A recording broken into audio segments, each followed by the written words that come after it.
All right, let's go. Drive time. Wednesday afternoon, 5 minutes past the hour of 2 o'clock. Lovely day today. It's beautiful. Got out on a little hike with the little pup, our station mascot, Duke, who is live in studio. We are looking currently at roughly 68 degrees, a little cloudy, a little cloud coverage here in downtown Salt Lake City, Utah, but a lovely day. We're going to have a little bit of a chilly Thursday and Friday, and temperatures back up to the 60s and 70s this weekend. Happy Wednesday. You're halfway through that work week. You are one day closer to the weekend, and we got a lot to do. Got a lot to do on the program today. The NBA play-in last night proved that while it is a little bit disingenuous for the people that run pro basketball to tell all of us you can complain about the regular season all you want, come playoff time, you're going to watch, and they were right. Last night was awesome.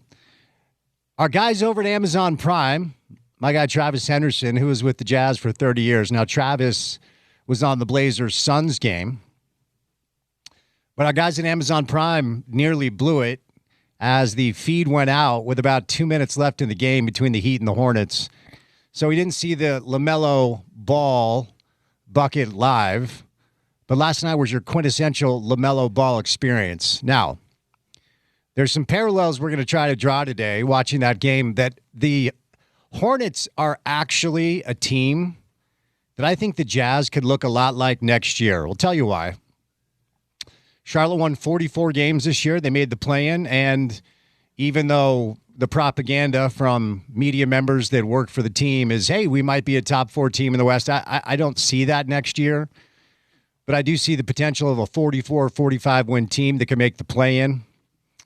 So the Miami Heat are eliminated. Eric Spoelstra unhappy, deservedly so, as LaMelo Ball clearly swiped at the legs of Bam Adebayo, who, of course, is the best player for the Heat, helping Charlotte get that win. But it was a crazy, crazy game back and forth and a lot of fun. Probably the biggest Charlotte win in maybe a decade.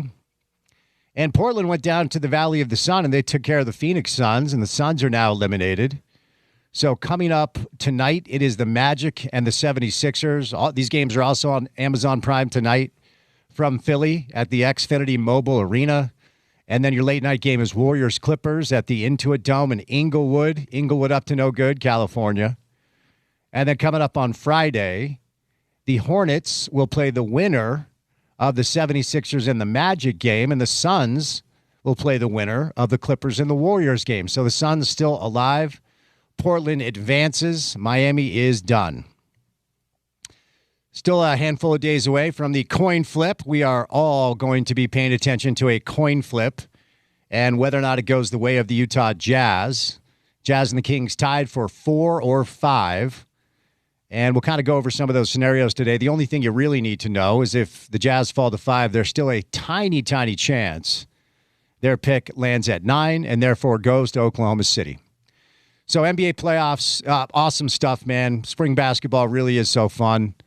So we'll get to some of those storylines on the show today. Spring football up on the hill for the University of Utah. Porter was up there today talking to players and coaches. We're going to bring you some sound from spring ball today on the program. Rob Wright is going back to BYU. I don't know that Mark Pope is very good at this, respectfully. Rob Wright entered the transfer portal, and all the reports were he was going to go to Kentucky, where he could definitely get a bag. And then after a day in Lexington, he's like, you know what? Provo sounds pretty dope. So a day with Mark Pope, and Rob Wright decides to go back to play for Kevin Young and BYU. Big transfer secured by the Utes yesterday. UVU standout Jackson Holcomb is on his way to Salt Lake City. He was first team All-WAC last year and also was on the all-defensive team. He's a big kid that can really play. 6'7", 16 points, 7 boards, 4 assists, 2 steals, shot 53% from the field. He was really the go-to player for UVU last year, who had a really good season. And by all accounts, he had a ton of different options and offers. So that's a good sign for Alex Jensen and Utah men's basketball. Speaking of Alex Jensen, I'll let you know that the podcast is live. The Reality Check podcast is live right now. It went out this morning. Good 25-minute sit-down with Alex yesterday on the pod. It is called Reality Check with Spence Checketts. That's available wherever you get your shows. If you want to get to know Alex Jensen a little bit more in depth, I would encourage you to go check it out. And while you're there, please subscribe to it and give it a rating and a review. Some of you have done that over the past 24 hours, and I can't tell you how much I appreciate it. If you like what I do, it's kind of all I ask. We don't charge for it. It's a free podcast. So we'll kind of get to some college football transfer portal news and get to know a little bit more about what the University of Utah will look like with David Katoa, Jackson Johnson, Styles Clemens. What a name. Styles Clemens is going to play basketball for the Utes next year. Finn Schott, Lucas Langarita, Babacar Faye, and Obamonte Abbey are back. And, of course, Terrence Brown gone, Keanu Dawes gone. As of now, waiting word about where they're going to land. Of obviously Don McHenry, James Okonkwo seniors, so they go on their way. Utah Mammoth have secured wild card spot number 1, baby. Big win for the Mammoth, and this is a big deal because it allows them to avoid Colorado in the first round of the Stanley Cup playoffs. Still things a little bit fluid, though. So, as a result of being the wild card 1 team, the Utah Mammoth will play the winner of the Pacific Division. And as of now, that is Vegas. It still could be Edmonton, and there's a slight chance it could be Anaheim. But it is official. Not just locking in the wild card spot, locking in wild card 1 with a win over Winnipeg last night, 5-3 at the Delta Center. Going to welcome in the St. Louis Blues coming up on Thursday. And we'll kind of keep track as far as how this stuff goes down to understand exactly who the Utah Mammoth are going to play come playoff time. Last regular season game on Thursday against St. Louis. Really not a lot to play for since you're locked in at wild card 1. So we'll see what Vegas does, what Edmonton does, and what Anaheim does the rest of the way before we figure out exactly who the Mammoth are going to play. All right, good guest list today. Tim McMahon's going to join us. Tim McMahon covers the NBA for ESPN, covers the Utah Jazz when the Utah Jazz are worth covering, and that will be next year. So we'll talk NBA playoffs with Tim. We'll talk Utah Jazz with Tim on the program today. As I referenced, we are going to bring you some sound from Utah spring football. Of course, fall's still a number of months away, but never a bad time to talk college football. Just a few weeks away from the NFL draft, a couple of new mocks out. Maybe we'll get into that, where Spencer Fano and Caleb Lomu are set to potentially land. Pablo Mastroeni stops by. It's game week for RSL. And then next week, it is Messi week, as we hopefully prepare for Lionel Messi to play soccer in Sandy, Utah. But this weekend, first things first, it is San Diego. And that's a really, really good side. Western Conference is stacked for RSL to try to traverse through. So we'll talk to Pablo today about all the latest with Real Salt Lake. And we'll go from there. We got some other things in the works, guest-wise. We'll kind of let you know if anything comes down on this Wednesday with Tim McMahon and Pablo Mastroeni at this point, some Ute Sound. Me, Spence Checketts, all of you, the great listeners, hello. Happy Wednesday. How are you? And fan of spring basketball, noted fan of spring basketball, Porter Larson. That was some fun hoop last night, yeah? What up? Yeah. Really all you can ask for in some of these playing games, the wild cards, whatever they are in baseball, basketball, just give me competition. It's not a series. It's not going back and forth. So just give me a good game, and hopefully that suffices on the entertainment scale. And last night did that and then some. So, yeah, it's been fun watching the play-in, and another couple of good matchups tonight. Golden State and the Clippers should be pretty interesting. You were up on the hill, spring football practice rolling along for the Utes. There will not be a Forever 22 game this year. There will not be a spring football game.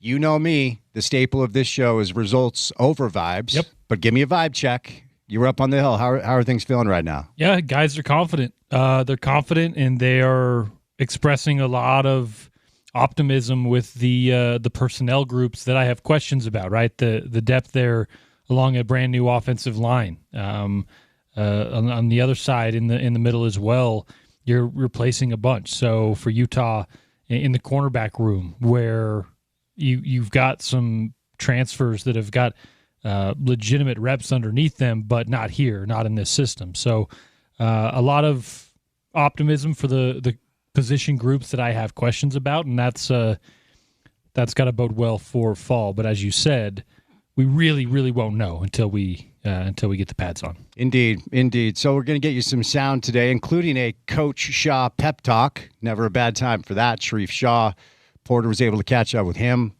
So we'll get to that coming up in a little bit. But before we carry on with the rest of the show, you know how we start the show. And so for a Wednesday, it is time now for your opening tip. Brought to you by IFA. Any drive to the basket begins with the first step.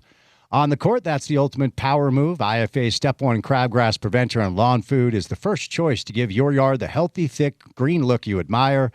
The neighbors will be green with envy, so shop IFA online at ifa.coop or stop by one of their neighborhood stores today. All right, spring basketball is amazing. Basketball is an unbelievable sport when the best players in the world decide they would like to show up for work. Sounds reductive and strange, but that's what the NBA has devolved into. When these guys care, when they want to compete, when they want to win, it is such a great sport. And it's a reminder of what this sport used to be like back when players cared to show up for work every night during the regular season, which is why once upon a time there was a debate about the most popular sport in America between football and basketball. Football has lapped basketball 75 million times at this point. Several reasons for that. I mean, football is an amazing television product, as I've often said. Football figured out gambling far before it was legal, far before the other sports kind of leaned into it. Chances are you could be just an average football fan. You probably have one or two fantasy football leagues, and yes, that is technically betting on the sport. And football has fewer games, 17, 18 games, depending on the team you cheer for and whether or not they make the playoffs. And every weekend feels like an event. Every NFL Sunday feels like an event. And these days, NFL Thursday, sometimes NFL Saturday on Netflix, and then Monday Night Football, of course, is a staple, and there are NBA games every single night. But being reminded of what basketball looks and feels like last night when guys care, I am juiced for the playoffs. And I'm excited that next year we might have a local NBA team that could get in the mix. I have heard such audacious predictions as top 4 home court advantage come playoff time for the Utah Jazz. I think that is wildly. If you want to open your mind to that, great, be a fan. I don't see that. There are so many teams in the Western Conference that also would like to win basketball games and haven't had 4 years of bad culture building with losing seeping into your habits. It's going to be difficult for the Jazz, in my opinion, to do anything other than what we saw the Charlotte Hornets do this year. So let's get into this just a little bit, okay? So I'm watching the Hornets game last night. Now, Charles Lee is their head coach. This is the first time he's ever coached in the playoffs. Eric Spoelstra has won multiple championships. He's thought to be one of the top 5 coaches in the game today. And by the time he's done, maybe one of the top 10 coaches to ever do it. We'll have to see. Andrew Wiggins has championship experience. Bam Adebayo has playoff experience, as does Tyler Hero and Norman Powell. Former Ute, shout out Larry Kuskoviak, former Ute Pele Larson, plays a big role for Miami and had a good, solid game for them last night. And everyone on Charlotte, for the most part, is experiencing this for the first time, besides Grant Williams, who won a championship with Boston, and Kobe White, who actually has play-in experience against Miami because he played for the Bulls, and the Bulls' ceiling lately has been play-in and then go home. And we saw the experience of Kobe White when Charles Lee sat Con Knippel because Con, as a rookie, has absolutely hit that rookie wall. It's a bit of a cliche, but it's absolutely real. Con was at Duke last year. I think he played in 32 basketball games.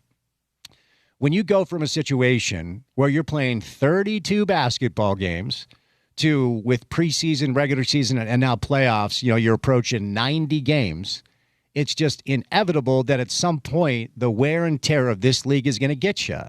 And that's why most teams that are young and have rookies or second or third year players as their main pieces very rarely do something special come playoff time unless your name is LeBron James or Victor Wembanyama or Michael Jordan. The rarefied air, top shelf players is what I should say, in the history of pro basketball can get you some wins come springtime. But Con Knippel, it wasn't just last night. At one point, he was the Vegas favorite to win the Rookie of the Year, and he has had an atrocious 3 weeks. So Charles Lee sits Con Knippel last night. He pulls him, ends up going with Kobe White and Sion James. James nearly handed the game to Miami with a horrific turnover with the help of LaMelo Ball, and we'll get to LaMelo Ball momentarily. But part of me felt like Charles Lee was, as the kids would say, doing too much. Offense, defense, substitutions. The problem is you have to get LaMelo Ball off the floor on defense because he has no idea what he's doing and never has. Which brings me to thinking last night about this Hornets group and what they've done this year and kind of using it for this segment at least, and we'll talk to Tim McMahon about this, as a general blueprint I think we can look at for the Utah Jazz and Jazz fans as far as what I think you can expect. Now, this isn't going to be a perfect parallel. There will be some stretches here and some false equivalencies here, but we'll start with LaMelo Ball. The LaMelo Ball experience has always been wild because he is an incredibly talented individual offensive player, and he also has good vision and can pass. He did have 10 assists last night and only 3 turnovers in 40 minutes as their primary ball handler. There are times where he can get hot from outside. Last night was not one of those times. He was 2 of 16 from 3 and continued to shoot it despite the fact that he could not find the bottom of the net all night long. The nice thing for Charles Lee in Charlotte is Kobe White went 5 of 8 from 3. He had 19 points, 17 of them in the second half. And Charles Lee basically played Kobe White over Con Knippel, who was 0 of 6 from 3 and 2 and 12 from the floor. If I told you that last night, and by the way, the top 2 3-point shooters in pro basketball as far as three-pointers made this year, Con Knippel, LaMelo Ball. If I told you before the game those two are going to go 2 of 22 from 3, you would have guaranteed Miami won that basketball game. But what happened is Miles Bridges, Brandon Miller, and Kobe White combined to go 15 of 28 from 3 to expedite the incredible inability of LaMelo or Knippel to hit 3-point shots last night, okay? But LaMelo Ball also basically made the play that won the game after making the play that almost lost the game. Because Charlotte was up 3 with about 18 seconds left, and all they needed to do was hold on to the basketball, get fouled, and make foul shots. As I referenced, the combination of a pretty lazy pass from LaMelo Ball and Sion James not coming to the basketball led to a ridiculous turnover, and it led to a Tyler Hero look in the corner. Now, Charles Lee had been going offense, defense to get LaMelo on the bench because you have to do that. Because, again, he is an atrocious defensive player. But because of the live ball turnover, suddenly LaMelo was forced to play defense because that's how basketball works. And all he did was foul Tyler Hero, a 92% free throw shooter, as he was attempting a corner 3. And, of course, Hero hit all 3 free throws, and it nearly cost Charlotte the game. And even though Amazon Prime made sure we couldn't see the LaMelo Ball bucket on the other end, we did see it in replay. They go to overtime. Charlotte's able to play from ahead and ultimately gets a win after an unbelievable block by Miles Bridges on Davion Mitchell, who was playing like he was Ray Allen because he was being guarded by LaMelo Ball. Davion Mitchell is an average offensive player at best. He had 28 last night because he was cooking LaMelo Ball because LaMelo Ball has never learned how to play defense. Which brings me to this. As we cast the Utah Jazz as this Charlotte Hornets team, the Jazz are going to rely on a guard next year that is a talented bucket getter, but statistically is, for the second straight season, the worst defensive basketball player in all of pro basketball. His name is Keontae George. They're different players. That's why I said we're going to get a little loose with the parallels here. LaMelo is more of a true lead guard. I still don't think Keontae is. I think Keontae is either going to be a off-the-ball player that at times can bring the ball up, or for a team that's really good, actually trying to compete for championships, he is a great sixth-man option, in my opinion. But Charlotte, they're a little helter-skelter. They're going to rely on the three-point shot more so than almost any team in the NBA, maybe besides the Celtics. And they're led by a lead guard that is very talented offensively, but is absolutely atrocious on defense. Charlotte isn't good against point-of-attack perimeter offensive teams, because they don't guard well at the point of attack. Con Knippel is a fine defensive player for his size. He's actually a pretty smart guy that can get in the way. Miles Bridges, not a great defensive player. Moussa Diabate actually saved them last night with 14 boards because they really couldn't get rebounds. They were struggling with the Khalil Ware kid. But you've got a lot like Lauri Markkanen, very, very good offensive player, kind of like Miles Bridges, and a decent defensive player, but nobody that's really going to get a ton of stops. Moussa Diabate in this role, kind of playing your Jaren Jackson Jr. or your Walker Kessler, because they also bring in Ryan Kalkbrenner, who you probably know as a great college center, but came in last night and played some good, solid basketball with 6 points, 5 boards in 13 minutes. So there's some real similarities between the Charlotte Hornets and the Utah Jazz as far as how they're built. Will Hardy wants to hunt the three. Most coaches in pro basketball want to hunt the three. That's kind of how it goes. Nobody does it more than Charlotte. They shot 56 threes last night and only made 18. That's 32%. Miami went 16 of 41 for 39%. But Charlotte was not thought to be a team that we were going to be talking about much this year. But they win 44 games. They go to the play-in, and they win a play-in game, which, by the way, apparently doesn't count. Like, you're not going to be able to go back and find information about play-in stuff. But it was interesting watching them and kind of comparing what I think the Jazz can be next year and some of the similarities.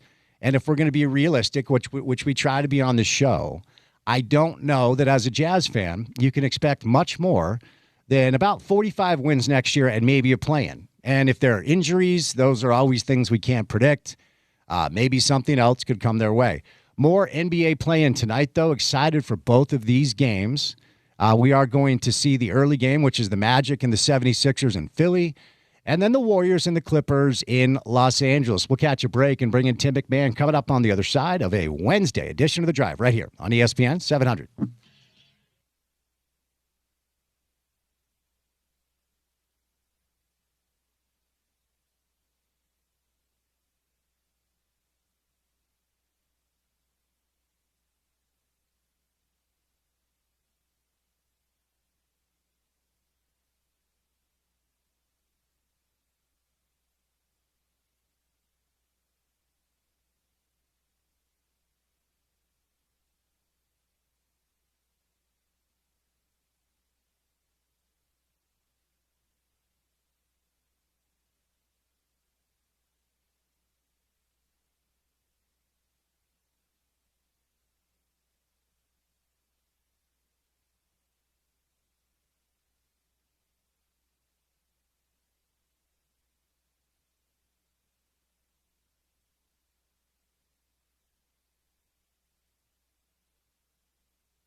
Certainly isn't banned from this program.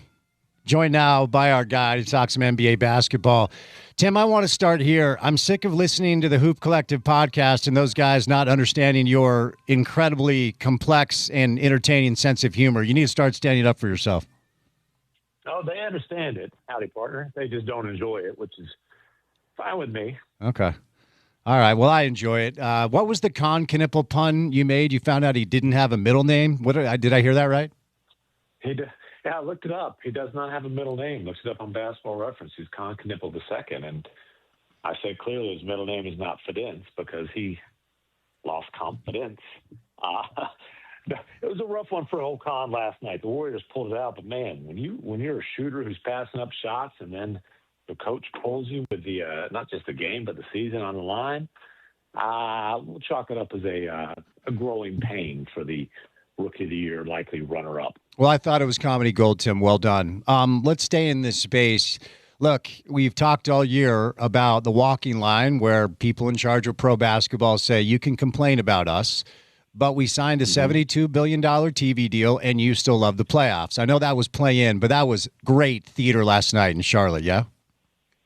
I mean, and there's also a really good competitive game in Phoenix that the Blazers pulled out. But Charlotte was, I mean, listen, there was chaos.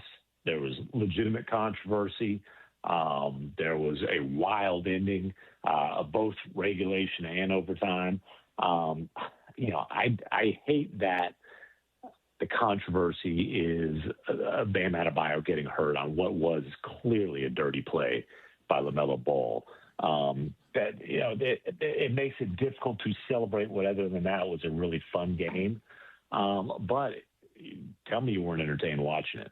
Oh, I was glued to it. And, it was a reminder. Look, you know me. I love basketball, and I do love the NBA still, even though they're making it difficult, as difficult as my second ex-wife. But, look, that was a reminder last night that basketball is awesome when these guys care. It just is.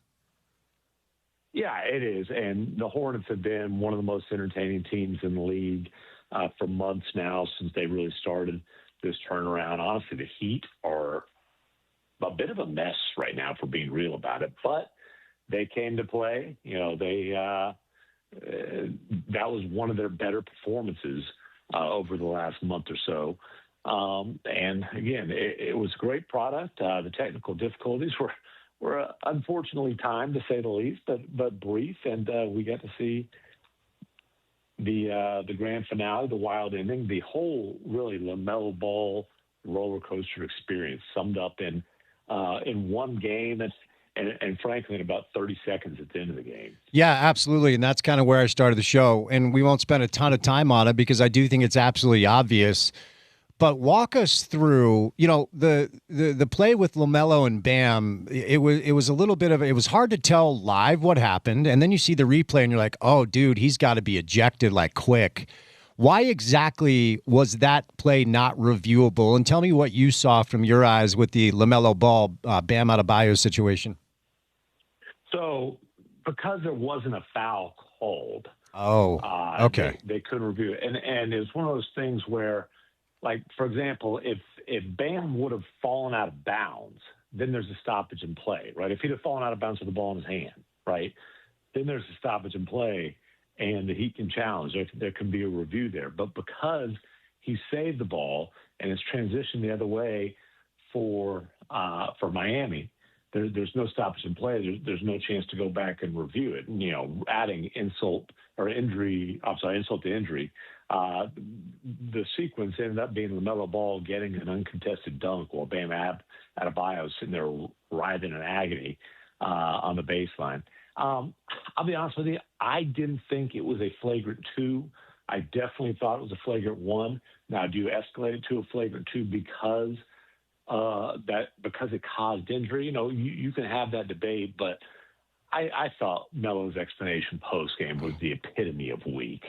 I mean, come on, dude. Oh, I'm going to check on him. Okay, please. The guy had to sit out the last 3.5 quarters in overtime of the game that ended his season. I'm sure he doesn't want to say, hey, my bad, bro. And, him saying, I got hit in the head. Okay, then I guess you're in concussion protocol. like you seen you got hit in the head, so you didn't know what you were doing. You seem to know exactly what you were doing, and it was slick. I see how the ref didn't see it because you're not really looking for, you're seeing that, is he in bounds? Is the ball saved? Then the action's going the other way. You're not really expecting the guy to reach back, grab the back of somebody's ankle, and sweep it to knock him off his feet. It was definitely a Bush League play by LaMelo Ball. Yeah, and just step up and own it. That was some real, like, you see Jesus, but I see a doctor explanation. I mean, yeah. You like that, Tim? Huh? I see where you're going with that one, and I would agree. But yes, just step up and own it. As far as the way Charlotte is built and the way that they've kind of been able to take a step forward this year, I'm watching last night, and LaMelo is undoubtedly talented with the ball in his hands and a very good offensive player. And then Charles Lee cannot get him out of the game fast enough on defense. And I'm seeing a little Keontae George Jazz stuff here. And, of course, we're talking a lot about what the Jazz can do next year now that the long 4-year, whatever you want to call it, is over. 44 wins, play in, get a play-in win. I kind of feel like if you're a Jazz fan, you can look at what Charlotte did this year, and maybe that's a blueprint for what we could see next season. I mean, you take that in a heartbeat. And look, I was very vocal and persistent with my doubts about LaMelo Ball, which I was absolutely not in the minority in terms of talking to people around the league. I did not think this guy would ever drive winning. He has driven winning this year. Like, you can't just look at his shooting percentages, which still aren't great. Last night certainly weren't great. They have been a significantly better team with him on the floor. He is the engine of an offense that has been awesome for months now. He's the guy, his ability to get into the cracks of the defense and create, even if he's not getting direct assists, that's what makes the Hornets go. Now, does he have some defensive flaws? Yeah, like he got back cut last night in overtime where it just wasn't paying attention. That can't happen. Davion Mitchell was lighting him up all night. He's still a flawed player, but I have had to dial back my LaMelo Ball's not going to be a guy who ever drives winning, because the simple fact of the matter is he has done that this year. Yeah, he has. Now, rookie wall feels like a cliche when a rookie just struggles. I mean, the league is just so good that if you've never played in it before and you're a first or a second-year player, oftentimes you're going to get your head kicked in at some point. At one point, Kahn was the favorite to win the Rookie of the Year. I don't know where those odds stand now because Cooper Flagg really closed out the season nicely. Is it as easy to explain as this kid is a rookie, played 1 year of college ball where he played, I think, 32 games, and now he's already played close to 90? Or is there something else going on with Kahn Knippel? I just think he's in a slump. And listen, I don't know if the kind of the scrutiny and the pressure from the Rookie of the Year conversation impacted anything. But he shot it like 30% from three-point range over the last 8 or 9 games of the regular season as Cooper Flagg's making a strong finishing kick. Last night obviously was just a really, really rough night for Kahn Knippel. 2 of 12, I think it was 0 of 6 from three-point range. He was pulled for, really all of crunch time and overtime. And there was one play where he, it had a situation where puts on the floor, has a chance to have a one dribble pull up at the elbow, which is just, that's a shot. That's a money shot for him. I mean, he's not just a catch and shoot guy. All season long, he's been great putting it on the floor, making the simple plays, knocking down those mid-range shots off of the attack and the closeout. He passed up that shot, and that's when I was like, okay, this guy is having a confidence crisis. Like, really, for that caliber of a shooter to not even look at the basket with that type of shot wide open available to him, that was pretty telling, and he was pulled quickly after that. I heard you guys breaking down the trade deadline decisions of the team that plays its basketball in Chicago, which is something to look back on. Oof. But Chicago's loss was Charlotte's gain. Probably should give Kobe White some love as Charles Lee went with him instead of Kahn. 17 in the second half, massive corner three. I didn't think he had a chance of making that. But 19 points, 5 of 8 from 3. So a little love for Kobe White, yeah?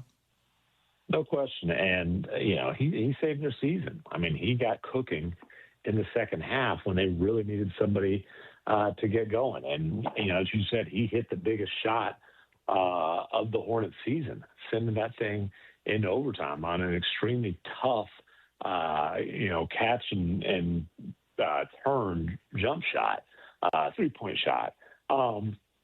And look, the Bulls, the firing of their front office was overdue.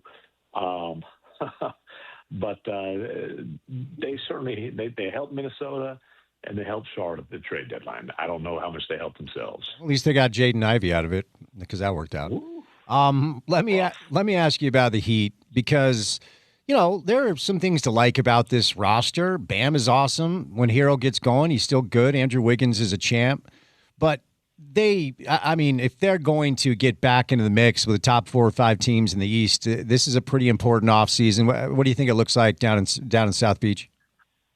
What do they do? They always go after the big fish, and this offseason is going to be no different. They're going to, try to get themselves to the front of the line of the Giannis sweepstakes, assuming that the Bucks finally decide to pull the trigger there, which, please let that happen. I'm so sick of that whole saga. If they miss out on Giannis, hey, is this a team that decides with 2 years left on his contract at a low price point, it's worth the risk on a guy like John Morant? That's a question that people around the league are asking. This iteration of the Miami Heat is a team that's completely stuck in the middle, though. They're a perennial play-in team. They fell to the 10th seed. They got bounced in the first play-in game. Honestly, the shocking thing is, with Bam Adebayo there, that's just how awful they are defensively. Over the last 15 games of the season, their defensive rating was 124 and change. That would be the worst in NBA history. Now, there were a couple teams that were actually worse during that stretch. They were the Washington Wizards and the Memphis Grizzlies. So there were 2 teams that were worse, but those 2 teams were the tankiest of all tanking teams. Apparently, the Grizzlies and Wizards did not engage in any overt tanking behavior because they weren't fined. And I know Adam Silver was definitely on the hunt for overt behavior. But there were certainly some indications that they weren't very interested in winning. So when that's your company on the defensive end of the floor over a 15-game span, when you're playing for something, they're not. They need some pretty major overhauls for Miami to become relevant again. Since you brought it up, before I get texts from my friends who are Jazz fans that I didn't ask Tim the question I should have, we talked about it when it happened. $500,000, for the Jazz, and watching these other teams blatantly do similar things but avoid punishment. Just give me your thoughts on it now that it's been a few weeks since we last addressed it. It's an embarrassment for Adam Silver. Honestly, the whole Tankapalooza was a complete embarrassment for him. The NBA will make significant changes. I'm concerned that those changes are going to backfire, just like the last time they made significant changes and flattened the lottery odds and just increased the number of teams that thought tanking was a smart strategy based on, the logic and the numbers. But you let's be honest. He fined the Jazz and he fined the Wizards. I'm sorry, not the Wizards, the Pacers, 3 days before All-Star Weekend because he had a press conference, because he wanted to be able to, sit up at his press conference, we're taking this seriously, we're huffing and puffing and, all this kind of crap. And then the tanking got worse after that. And so if I'm Ryan Smith, I ask Adam Silver, hey, how were we fined $500,000 and not a single team after the All-Star break was fined a nickel? That's a legitimate question. Were the Jazz tanking? Obviously and absolutely. But, dude, what the Grizzlies did, you saw what they put on the floor at the end of the season. You watched that. I don't know if you watched the game, but you at least saw the Grizzlies were putting lineups out there that wouldn't have been able to make the playoffs in the G League. Yeah. They were signing G League reserves and giving them heavy starter minutes, which, so Adam Silver should absolutely be embarrassed. It's a legitimate question. And listen, he'll do a press conference at the finals. I'll be there, and I'll probably ask him, why wasn't anybody fined after the All-Star break for tanking when you said overt behavior would be fined, and it was clearly egregious? That's a legitimate question. And I thought he came off as, trying to puff his chest out when he had a press conference, and then completely weak on crime after that. Yeah, well said. Moving over to the late game, just your takeaways. Portland's another team that, some similarities potentially for what we could see as a blueprint as the Jazz will try to win next year. 42 wins, play-in tournament. They get a play-in win, so now they're going to move over to play in the playoffs. But what stood out to you about last night the most? I mean, the biggest thing that stands out is Denny Apia is really morphed into a star. And he had a great season. I think he should be an all-NBA player. Rounding up on assists and rebounds, he averaged 24, 7, and 7 this year. The only guys who put up those kind of numbers in all three categories were Nikola Jokic and Luka Doncic. That's pretty strong company. Yeah.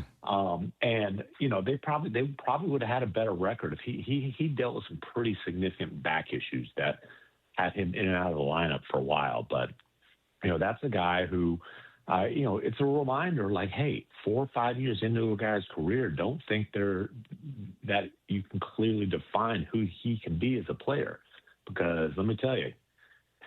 He's a hell of a lot better player than the guy that the Wizards gave up.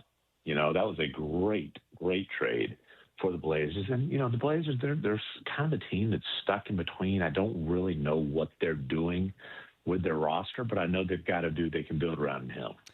Denny Avila or Lauri Markkanen, better player?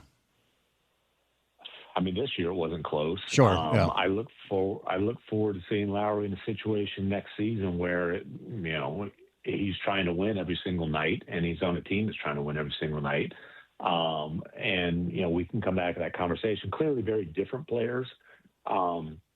Lowry, no pun intended, is a play finisher, and Avdia is a really dynamic, physical, downhill driving creator. Yeah, I mean, the reason I asked the question is the calculation on the Jazz has to include, okay, who is Lauri Markkanen, who I still believe is their best player, due respect to Jaren Jackson Jr., in the landscape of what pro basketball presents. Because if you look, the bottom line is if you don't have one of the guys, and I know everybody talks about Detroit back in the day with Ben Wallace and that whole group. Okay, you found one team in 40 years. Like, you have to have one of the guys in order to do anything other than win 45 games and go into the play-in. So the calculation has to be, who is Lauri Markkanen right now, or who can Ace Bailey be? Or, if they get one of the top 2 or 3 picks, can one of those pieces turn into an elite, top shelf, first team all NBA guy? Yeah, and that's absolutely all that's fair questions. And look, the Jazz don't believe that Lauri Markkanen is capable of being the best player on a championship team. Do they love him? Obviously, they do. His contract reflects that. Those are different questions. Jaren Jackson Jr. is not going to be the best player on a championship contending team. Those guys, they can be your, maybe your number 2 and your number 3. Keontae George is not going to be the best player on a championship contending team. Ace Bailey, is it within the realm of possibility? Sure, but, let's be real. The reason the Jazz tanked so hard this season wasn't to protect a top 8 pick. It was to take a swing in what's supposed to be a loaded draft so they could hopefully land a face of the franchise type of guy. So, I mean, I agree with you. Unless Ace Bailey pops or they land that type of guy in this draft, there probably is a ceiling on the Jazz of pretty good. But we'll see if we'll see what happens. Indeed. So let's move over. Of course, you're the guy that can give us the updates on Walker Kessler, probably more so than any other media member, and that's going to be a big decision. I still don't believe there's a number that would come down that would dissuade the Jazz from matching. But the latest on this kind of situation with the Jazz and Walker Kessler, the biggest question this offseason.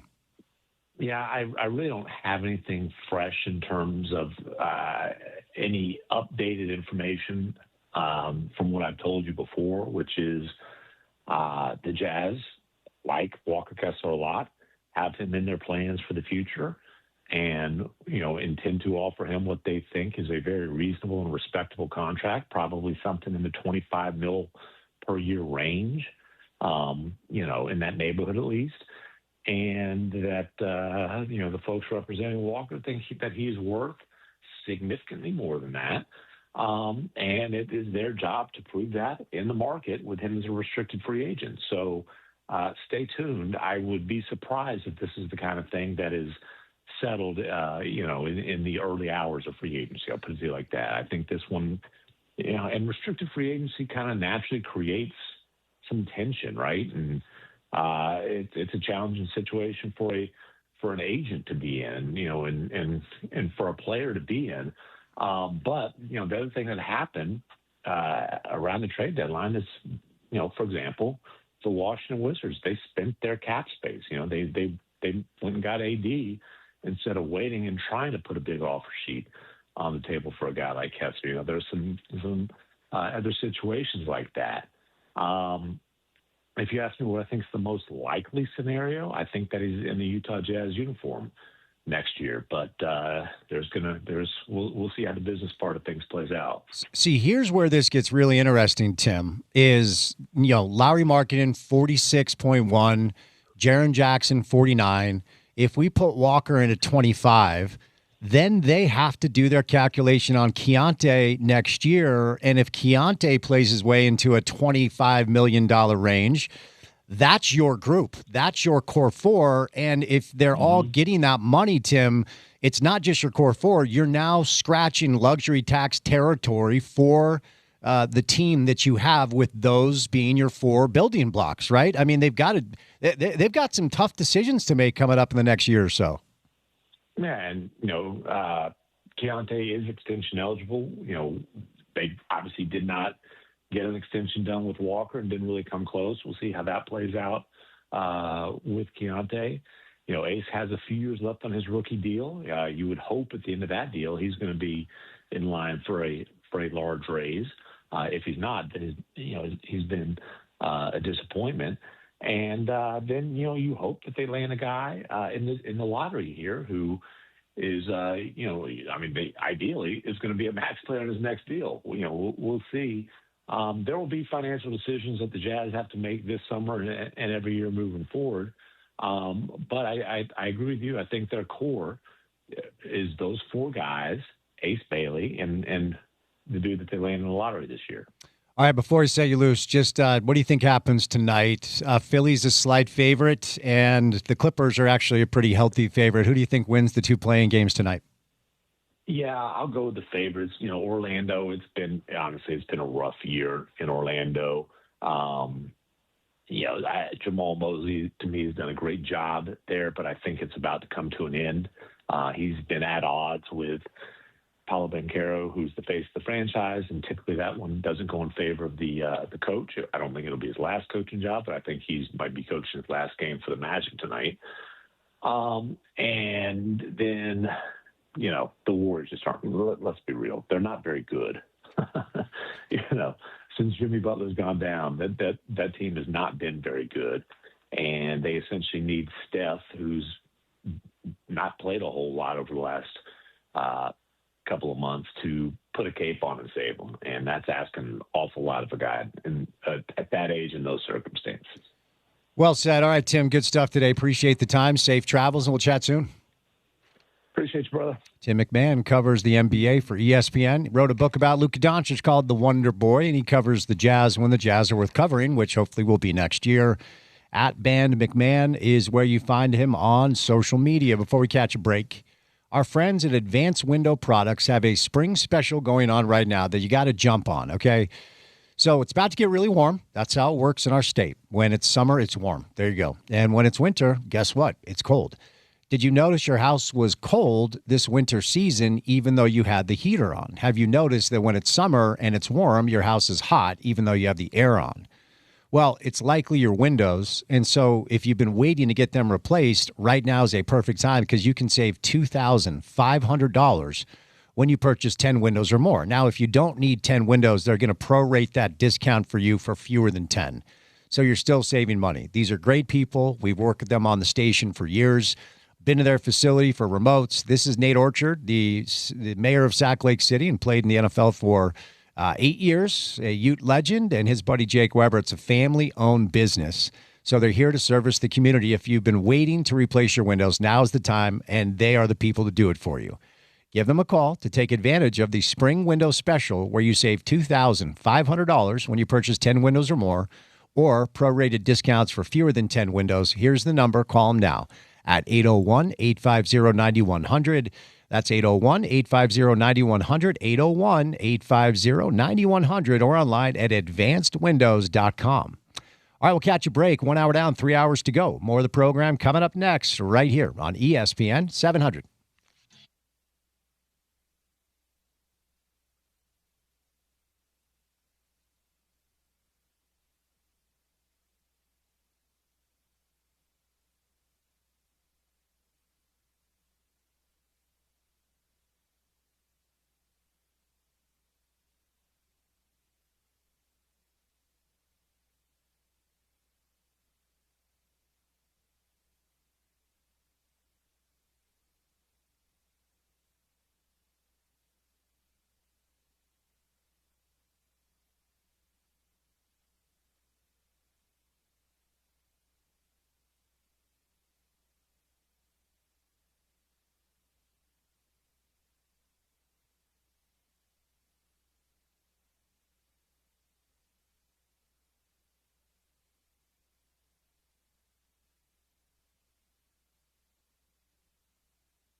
I can just see him bench pressing, wearing a T-shirt that's way too tight, probably a BYU football T-shirt, shorts that are way too short.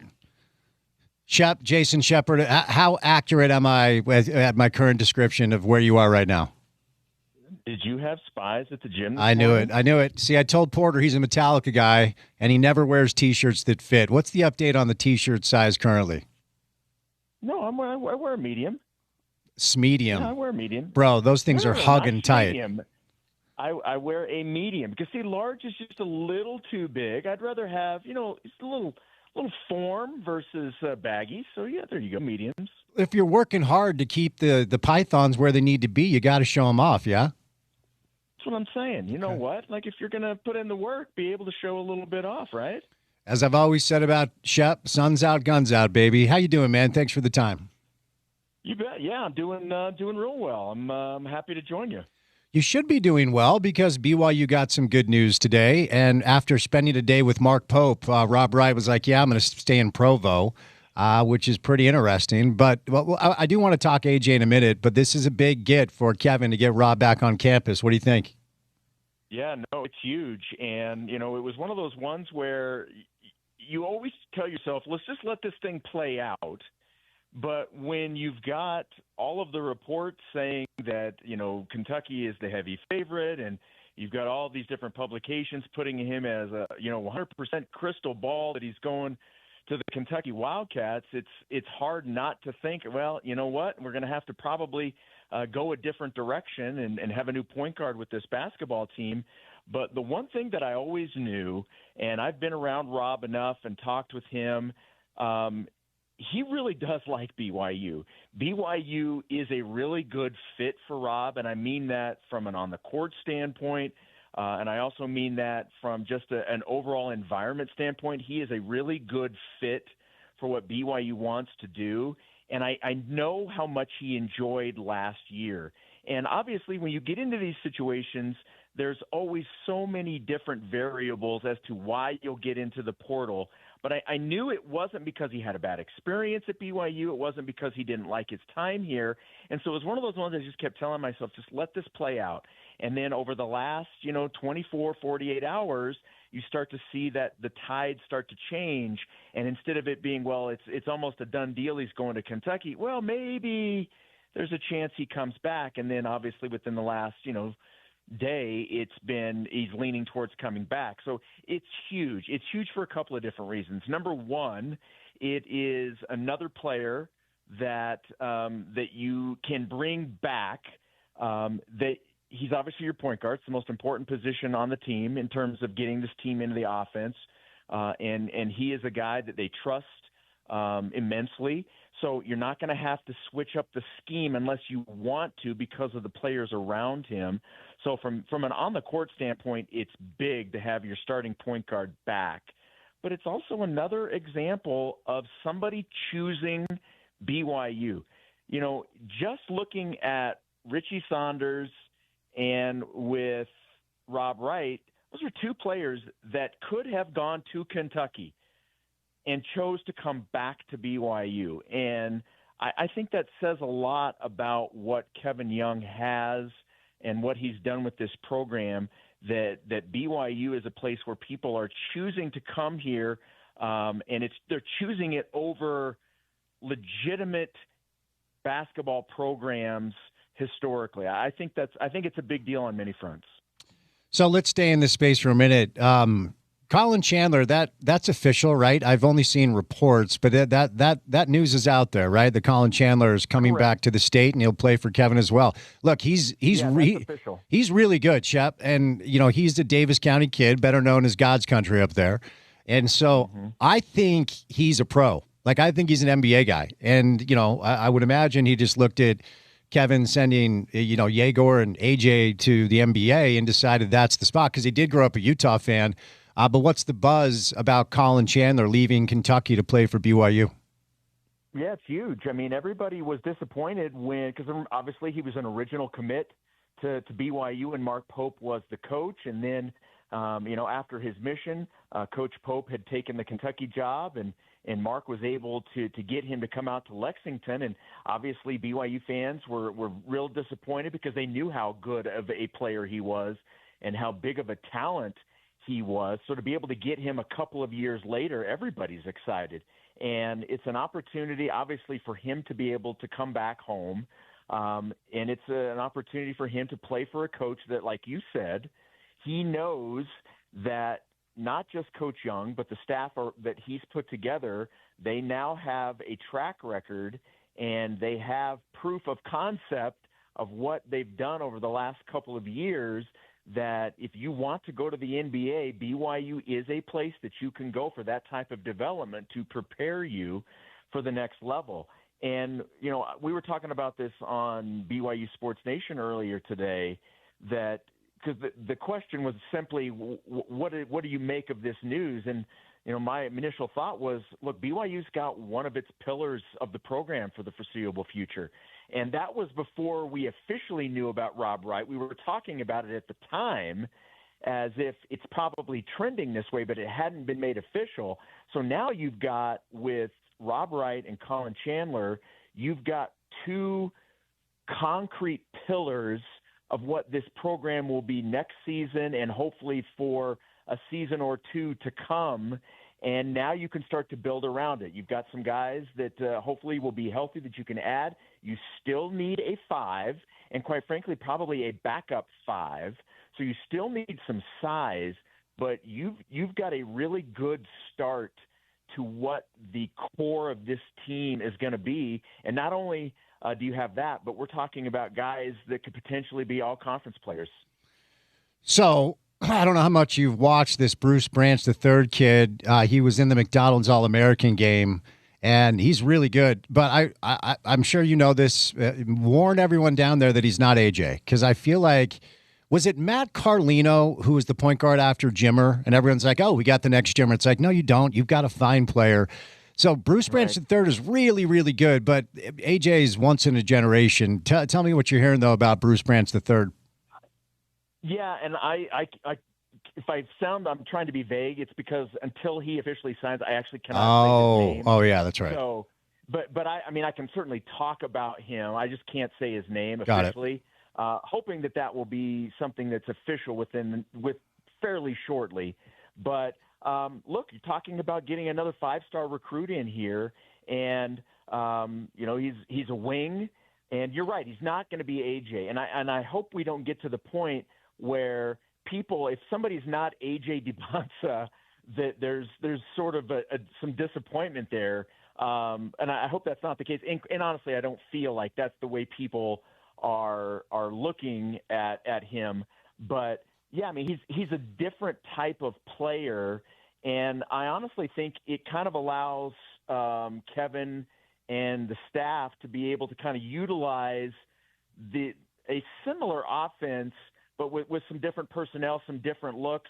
Obviously, anytime AJ has the ball, I mean, all attention is there. And I think now you might be able to spread around the defense is not going to be able to zero in on one or two guys. I think that what they're hoping is that they're going to have positions all over the floor that you're going to have to pay attention to, because on any given play, certainly on any given night, a guy like we're talking about can take over a game. We're talking about another potential lottery pick. And I can't remember who it was, and it was way early, but I think I saw there was somebody, and quite honestly, it may have been Draft Express, or not Draft Express, NBADraft.net. I think they had him as like the number 2 pick next year.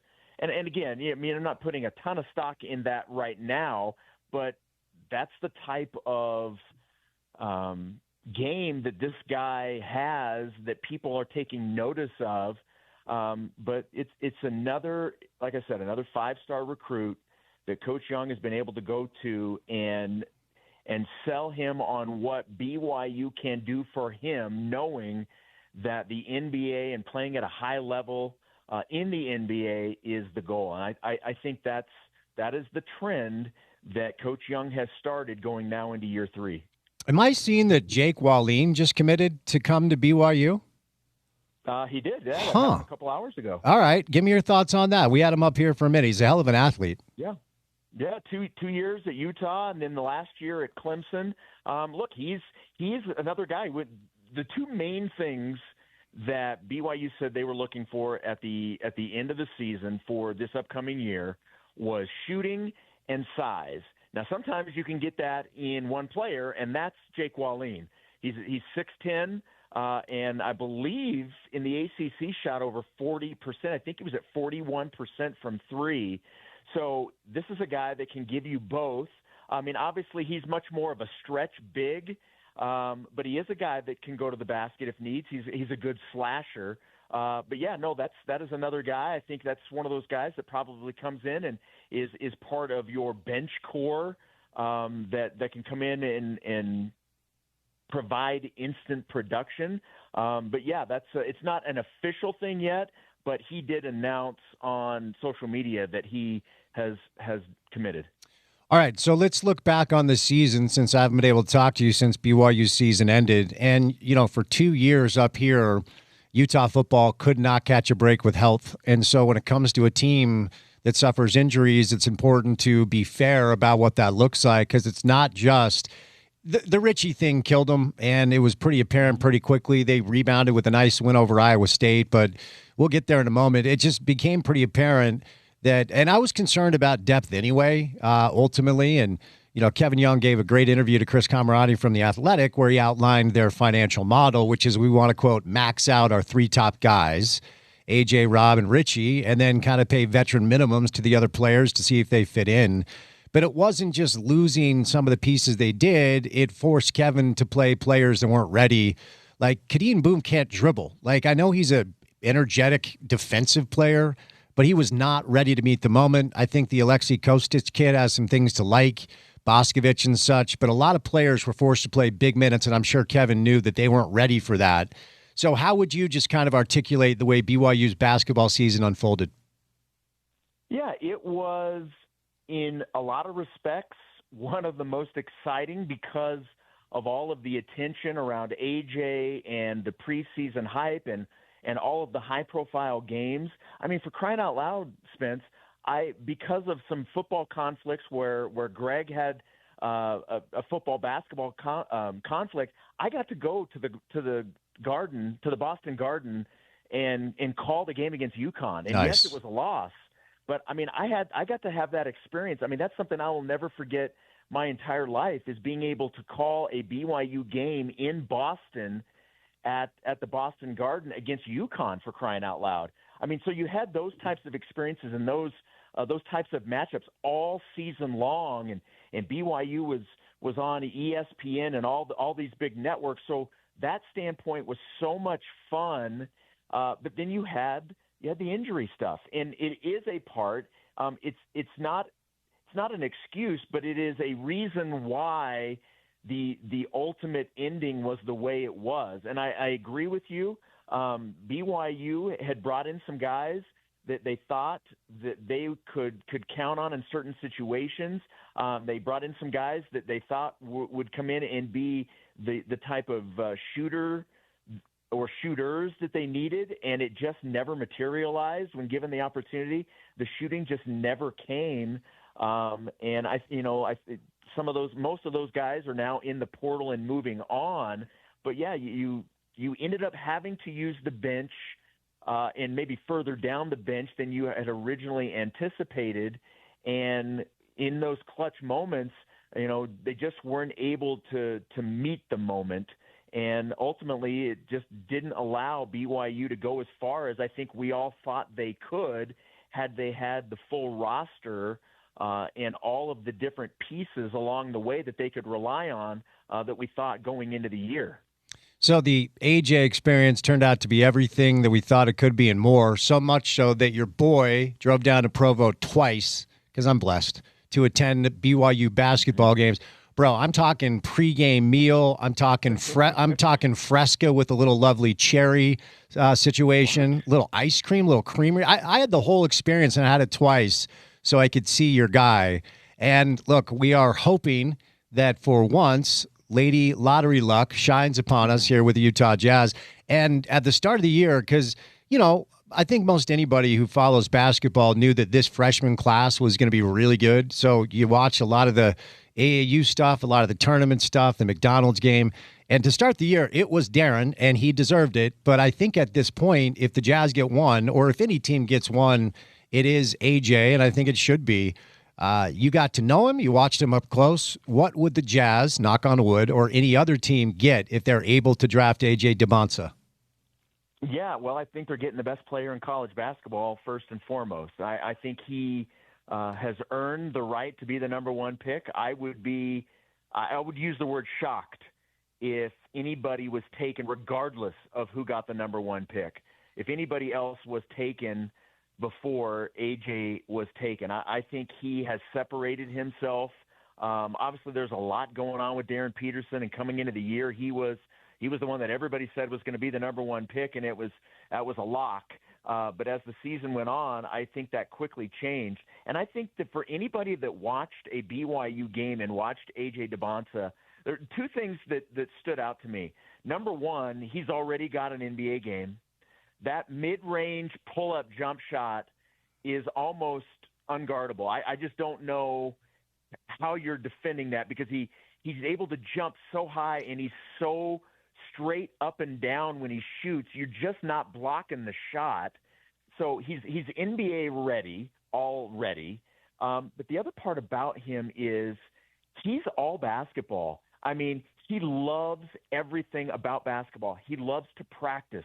He loves to watch film. He loves the prep of it. I mean, that's just the type of mindset he has, and kind of that was instilled in him.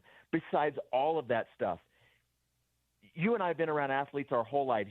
You even to a different degree than what I have, and we know how not everybody. I don't want to paint everybody this way, but certain athletes, there's a break between what reality is for everybody else and what reality is for an athlete. You know what I mean? Yep.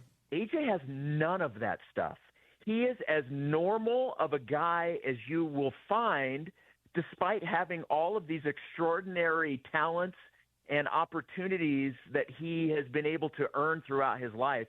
And I think that will serve him well wherever he goes. But I'm super excited. And, I mean, I can't even tell you. I mean, I'm not even going to be in the country for the NBA draft lottery. First of all, I hope I can find a VPN that can allow me to watch the draft lottery.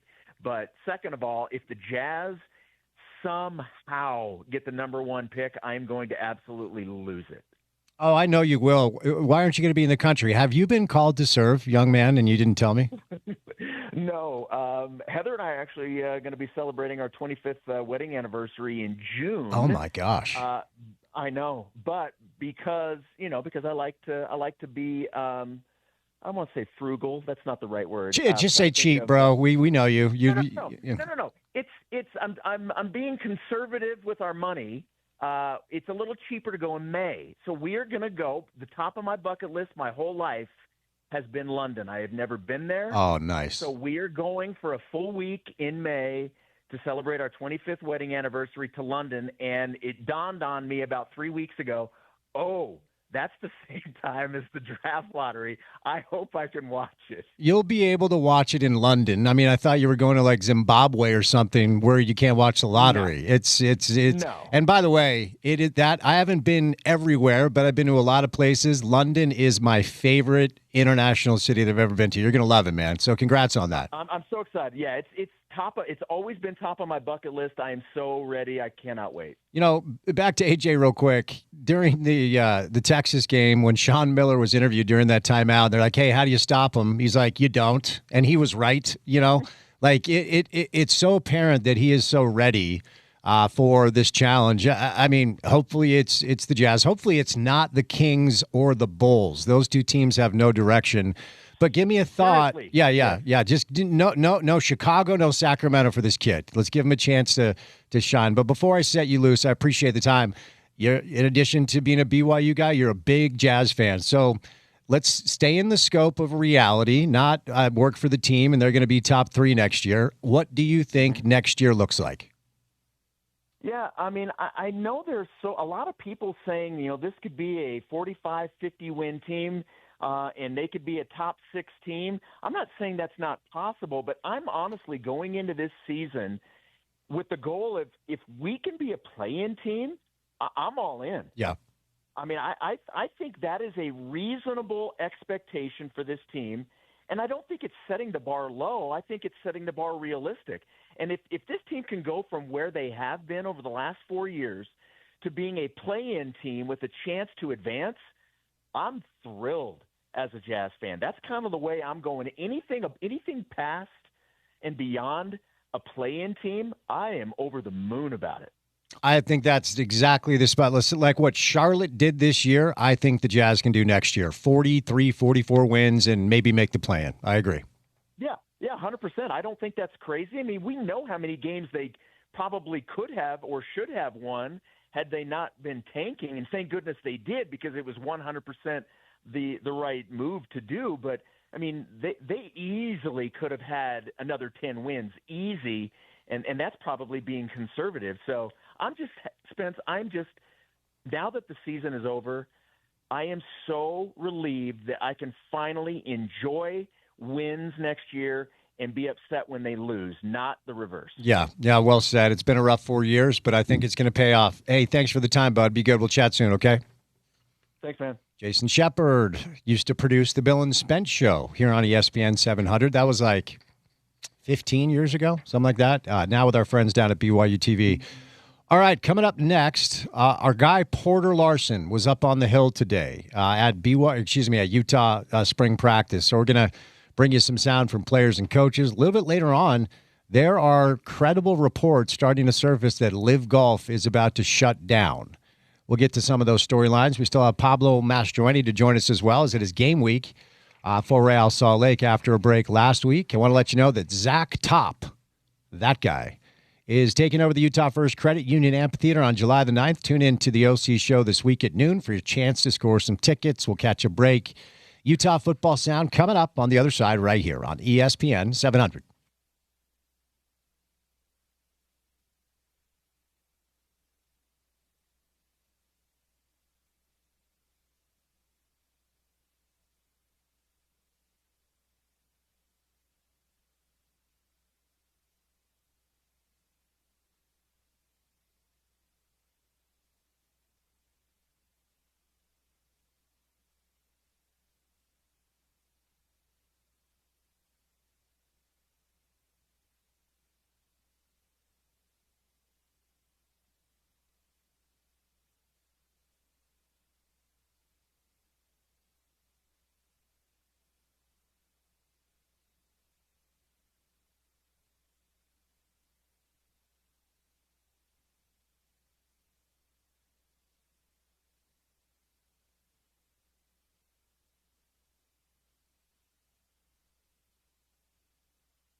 Yeah, there are starting to be a ton of reports out here by real people that Live Golf is about to fold.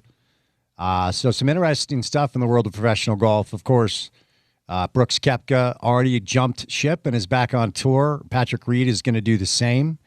You're hearing rumors about, I think Dustin Johnson has a lifetime exemption winning a major. I would have imagined Phil does too, Phil Mickelson, who was turned into just this villain. So interesting stuff for those of you interested in the world of professional golf. We'll get to it. I'm going to bring in Pablo Mastroeni today. It is game week for RSL. Good stuff from Tim McMahon earlier. Did a little BYU basketball transfer portal news with Jason Shepard and some Utah Jazz. By the way, Vegas can clinch the division with a single win tonight in the world of the NHL. And if they do, the Utah Mammoth will take on the Vegas Golden Knights in the first round of the Battle for Lord Stanley's Cup, which is really cool that we get to see that here in our market. But Porter Larson was up on the hill today. Spring ball rolls along for Utah football, looking ahead to a fun fan event in lieu of the spring game, which is no longer a thing. So let's let you hear from some of the coaches. We're going to start with a Coach Shaw pep talk. You know it. Here is Utah legend already, Sharif Shah. Coach Shaw, a lot of new faces in your corner room this spring. How would you assess their progress so far? I can say that everybody took at least a good step forward. I didn't have one kid that I looked at and said, man, why are we not progressing? Everybody did. I wanted us to be able to show a little bit more physicality. As a group, we did. We needed to make more plays on the ball. We did. The thing that I was most disappointed about by the whole group, too many hands. I think we would have been called for probably 3 to 4 times the amount of flags that we had when the refs were there. It had been a full crew. So playing DB, you are going to hold, any old lineman, you are going to hold. 2 things. Hey, let's not do it every play. And if you are going to hold, get those hands inside and tight. Our hands were outside of the frame, and it's just too easy for people to see what we're trying to do. When that receiver is pushing and holding us, you have to be able to give a little bit back. But I just thought we were too much in that respect, so that'll be work in the summer, going in the fall. But overall, as a group, man, really pleased with the progress. Really happy. Kind of speaking to that, in the Big 12, they let you have a little bit more physicality. They sometimes. do. Sometimes. With that, obviously you've got the length, and you want to have the length of those guys. In the practice times that we saw, there is that physicality. How do you like being able to have more physical and dialing it back? How do you approach that and trying to help them understand that level of where they need to be? I'll always start with this. I want you to be so much more physical, and I need to bring you back, rather than somebody said, well, coach, I didn't touch him because I didn't really know. So the thing that we love about practice is having the reps there, reps that actually call the games, reps that have seen the plays that we're, right in the middle of. I want to know at what point do I get at least a little bit of difference. And at least the uniform answer is that, coach, if your guy is engaged with the receiver, and there's hand fighting. They always say hand fighting, but there's a little ambiguity to that. But nonetheless, it's some hand fighting. And he's looking back for the ball. We'll let it go. Okay. Well, that means a lot to me. What are you going to let go? Because whatever you let go, we're going to do more of. Right? And so it's trying to have my guys understand that some people see everything, and there's certain things when you get your hands to the shoulder pads outside, bad move. They don't care what you're seeing and how much of the ball you're playing. You still can't restrict the receiver from having access to make the catch. So again, I start from the same point. I get kids from JUCOs, high schools, and they were taught, grab them, pull them down. I'm like, hey, we can't do that. As much as I like that, but we can't do that. So it's trying to make them understand we have to play within the parameters of the rules, but let's push it as much as we can, as often as we can. In terms of the transfer players this spring, who has stood out to you? Man, it was everybody did some things that were good, and live work carries more weight than 7-on-7, than a 1-on-1. What you do when we have the ref's there and it's a tackle day will always carry more weight to me. So if I think about it in that respect, Elijah Reed had a really nice day. Most recently, maybe 3 to 4 PBUs, forced fumble. You know, his level of physicality is what's separating him and trying to be the player that earns the trust of myself, the defensive coordinator, and the head coach. You get Bobo, we call, his name is James Shamal, but we go affectionately known as Bobo. Bobo's play has been incredible. You know, whether it's at the line of scrimmage, his ability to stay so connected with the receivers. He's savvy, having played a lot of reps at USF in South Florida. He's shown he's just adept at understanding and applying the things that we're teaching him.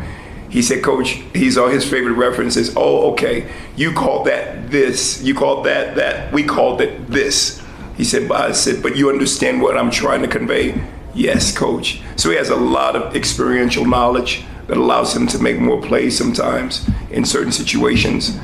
Really liked Earl Parker. Earl was out for a few days because of a hamstring, but his addition has been nice because a longer corner, he's much more physical at the line of scrimmage, had a few nice interceptions in the live work. And then my young Nick Brown, my young inside corner, which is the hardest spot to play. And he said, Coach, he had never done it before. And we know in the coaching staff that Nick can really, really run. So watching him play inside seam fade after inside seam fade by the slot receiver running right down the field, he's like, Coach, this is the hardest route to defend. I don't have a sideline to help me. They got like 10 yards they can release either way. Welcome to college football, Nick. This is what everybody, and still he made some really good strides. His ability to pattern match, find receivers, zone drop correctly, utilize his help when he knows it's coming. I've been really proud of him. It's been fun to watch him just get a little bit better and better. And I'm still waiting on one other kid. Hopefully he'll get here soon. But those transfer kids have been fantastic, along with the new high school boys that we had. They've been fun. Dylan Waters he's had a nice spring. And Major has been able to join us since having healed from his ankle injury. He's been now able to get really live reps. I love Major's hands, quick, fast. But Dylan, having played receiver at one of the top high schools in Houston and DB, some things I can't really coach that he sees and does so instinctual that allowed him to make some plays this spring. So everybody has really done a really nice job. And then the older players have just been steady. Coach, Scooby's played a lot of football for you, started some Yes. games. The rest of the group, it's a lot of new faces in terms of those spots. So when you're looking at the competition for both not only starters but for the rotation altogether, what are you looking for from this room as you move forward into the summer and then into fall camp? And I want to know if I can trust you. I have to be able to trust you. And in order for me to do that, I need to understand that you can apply the techniques I've asked you to apply, and you can do it in practice. You can do it now in practice in live situations.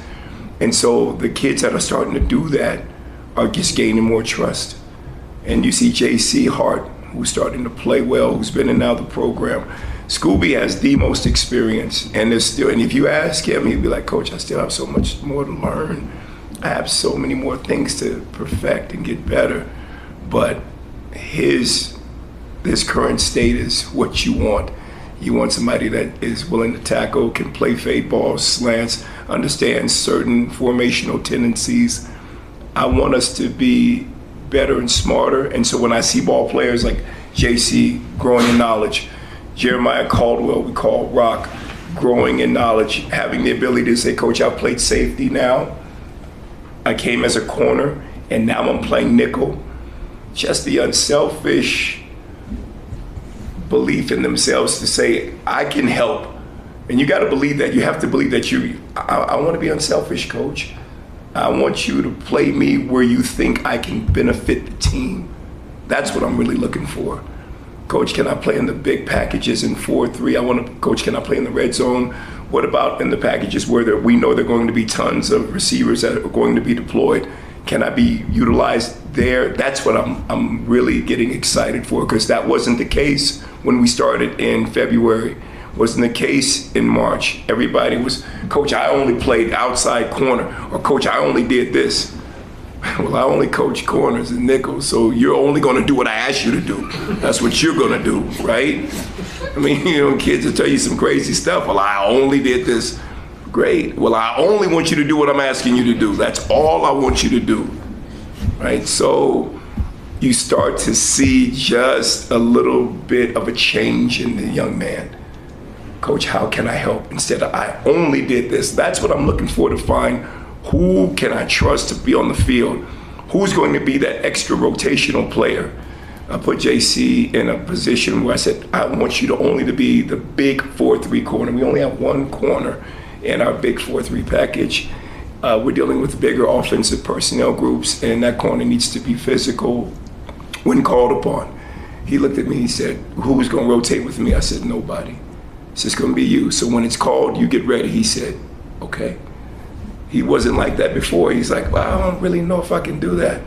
Well, you got to take on linemen sometimes. That's a little scary. We just saw Scooby do it yesterday and got knocked 5 yards backwards and was like, Coach, I was just a little scared on that one, but I'm going to do it next time. Well, he's done it several times. So I like the honesty. Scooby's 185. The guy he was taking on was 335. I appreciate a little fear, but sometimes you strap it up a little tighter and go anyway. And he's done that. But in that moment, he was honest. So I just need more honesty. I need more of an unselfish desire to make us better. Know where you can contribute. Don't tell me what you are only going to do unless it's going to do exactly what I asked you to do. That'd be fantastic. That's the kind of player I'm looking for. And I'm starting to find those guys in the group. That's what's nice, All right, there you go. Sharif Shah, I want to remind you, if you're looking for sound from Utah Spring Ball at any time, if you're just hanging out, wanting to check it out, go to ESPN700sports.com. Porter was up there today, so we've got sound from players, we've got sound from coaches. If you want to kind of understand the early returns of the Morgan Scalley era spring ball style, ESPN700sports.com. We'll continue now. And here's the offensive coordinator, Kevin McGivern. Coach, how would you assess just the overall progress of the offense and how they've acclimated to your scheme? Yeah, I think it's been really good. There's been a lot of buy-in. There's a lot of moving parts that come with this offense, and so you go through install days, and it can get frustrating because it doesn't look exactly like you want it to right off the bat.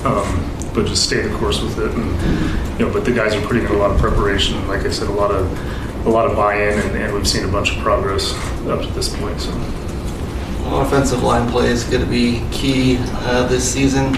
From where they started to now, where have you seen them progress, and where do they still need to improve going into the fall? Yeah, incrementally better. I think Coach Gross has done a tremendous job with that group. Really have seen it mostly from a technical aspect.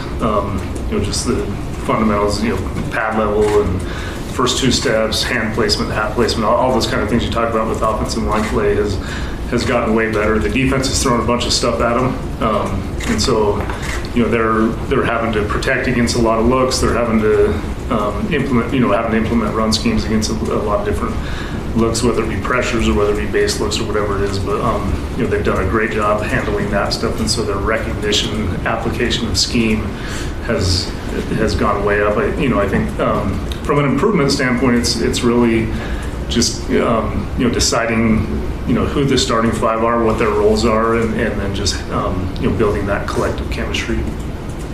How do you assess how Devin and Bird are taking on your offense and kind of going through the progressions, changing their mentality that way and how they approach the spring? Yeah, I've been really impressed with Devin's command of the offense. I felt like early on with him, the experience that he had was evident.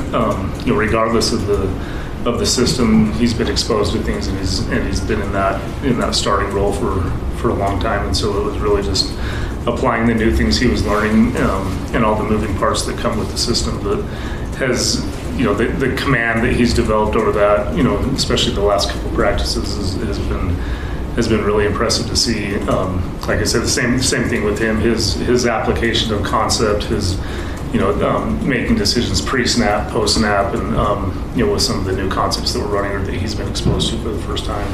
I think he's doing a really good job with starting to display a pretty high comfort level with a lot of things, and just trying to continue to build chemistry with the pieces around him, and then Bird as well. Same type of progress. Where he's improved drastically. They maybe at different levels in terms of their command, and you'd be able to probably do some different things with them. And then like we spoke about before, just being creative in the usage of those guys and how they can impact us. Coach Bump just said that having BP is out there is kind of like having a coach on the field.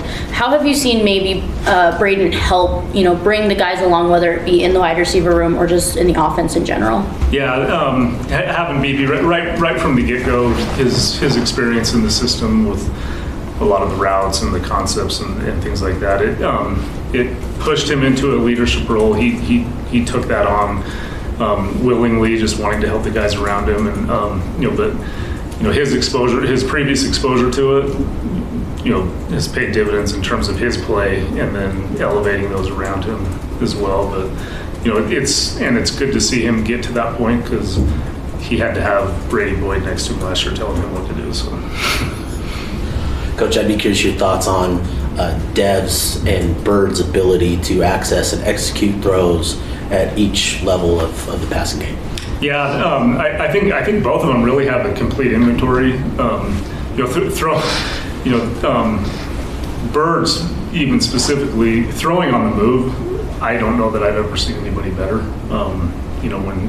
When he's out of the pocket, and not just when he's creating, but designed, sprint outs or design boots or whatever. But throws exceptionally well out of the pocket. But there's really nothing with either of those guys that I would shy away from in terms of their ability to get it out fast on the perimeter, their ability to thread the needle with intermediates, push the ball down the field with and have adequate arm strength to access all points on the field. But I would never really shy away from any calls with either of those guys.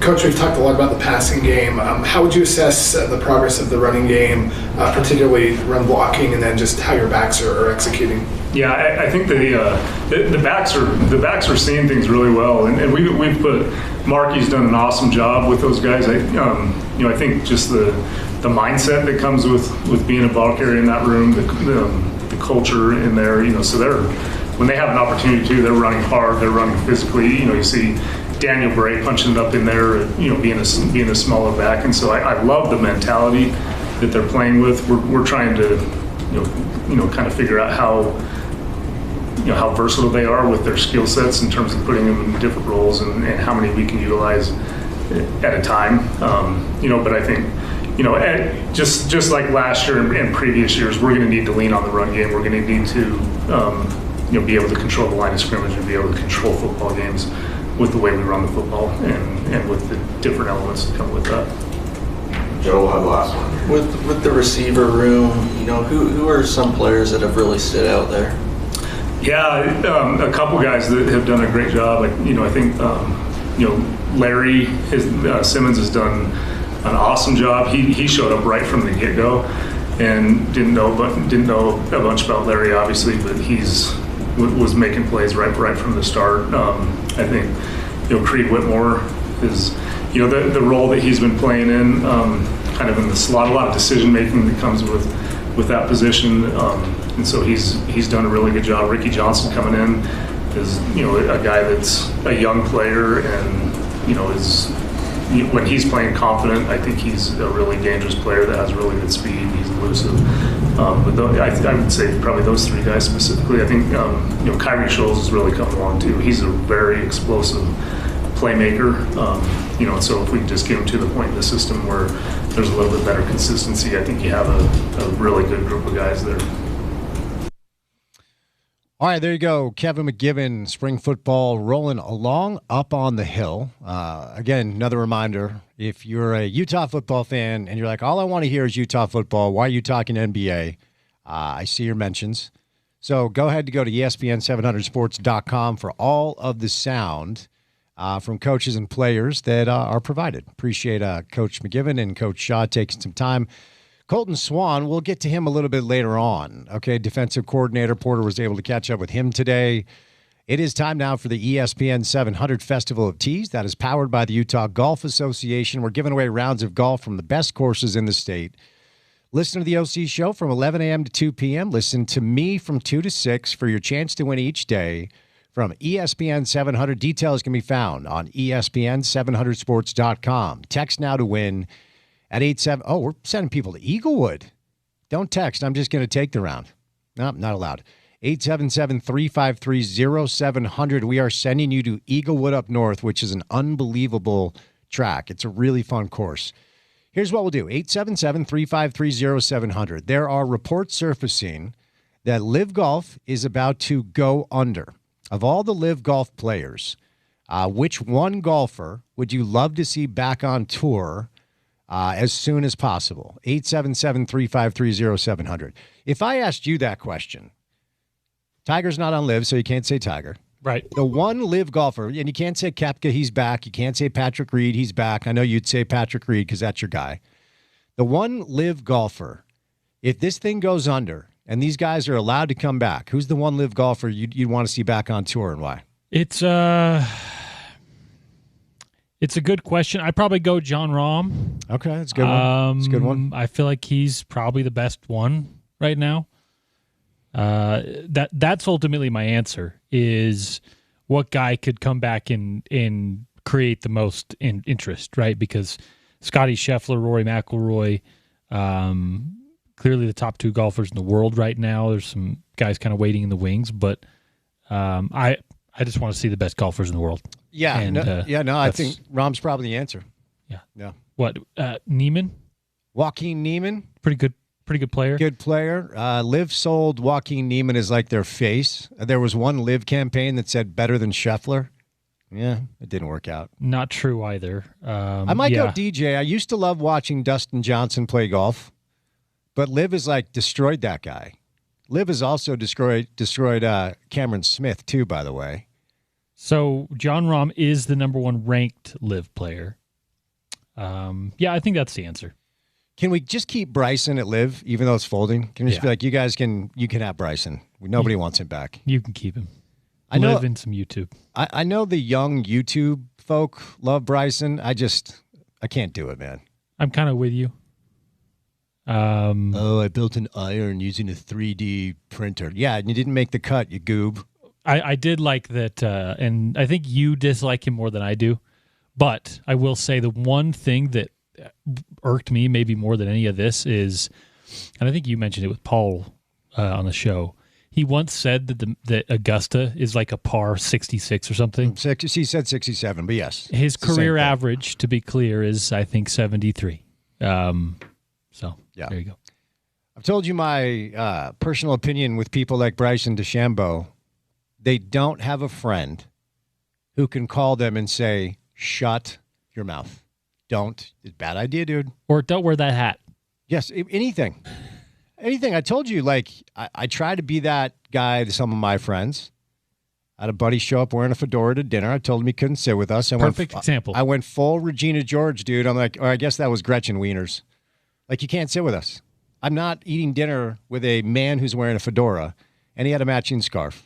So I'm like, you're gonna take the fedora off, or you're gonna go sit at the other table, man. You can't sit with us. Yeah.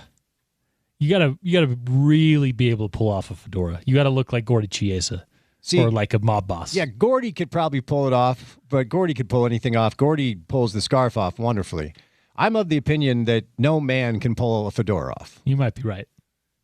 I think only good-looking women can pull fedora offs. And no man can pull off the weird top golf hat thing. No. That Bryson wears. No. It's a bad look. My dad tried in the 90s.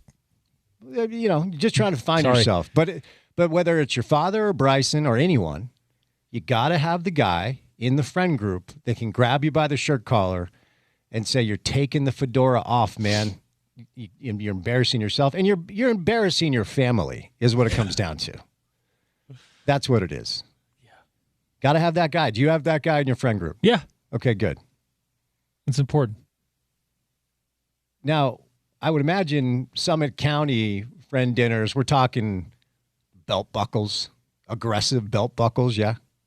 Yeah, but I'm good with all those. You wear those buckles. No, that's what I'm saying. Usually you earn those, A buckle is not usually bought. If it's really extravagant, you want a tie down rope in somewhere. You jumped on a bull for 8 seconds. Bulldog. I like it.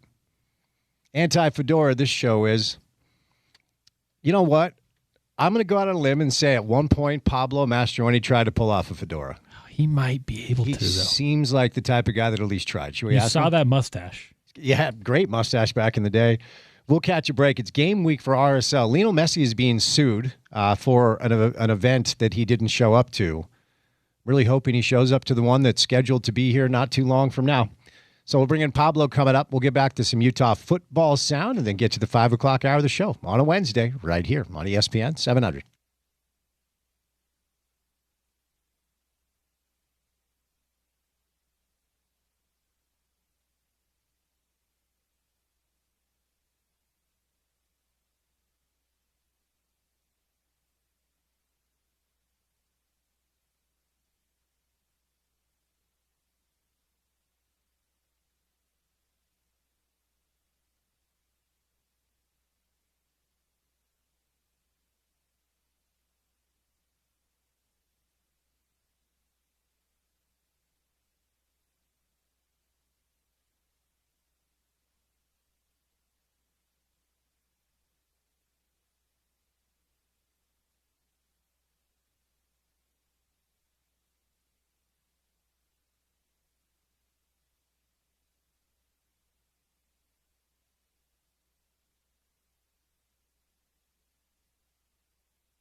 Game week for RSL. After another break last week, San Diego is at America First Field for a 7:30 first kick on Apple Television. So it's time now for our weekly conversation with head coach of Real Salt Lake, Pablo Mastroeni, on a Wednesday. Happy Wednesday, buddy. How we doing? Happy Wednesday, Spence. Doing great, bud. Okay, so we were having a debate last segment about taking fashion risks. Are you ready for a question? Let's go. Did you at one point in your life try to pull off a fedora? Never. Oh. See, I figured at some point because you're a good-looking guy. You've taken some fashion risks in the past. My guess was at some point you did try to make the fedora cool.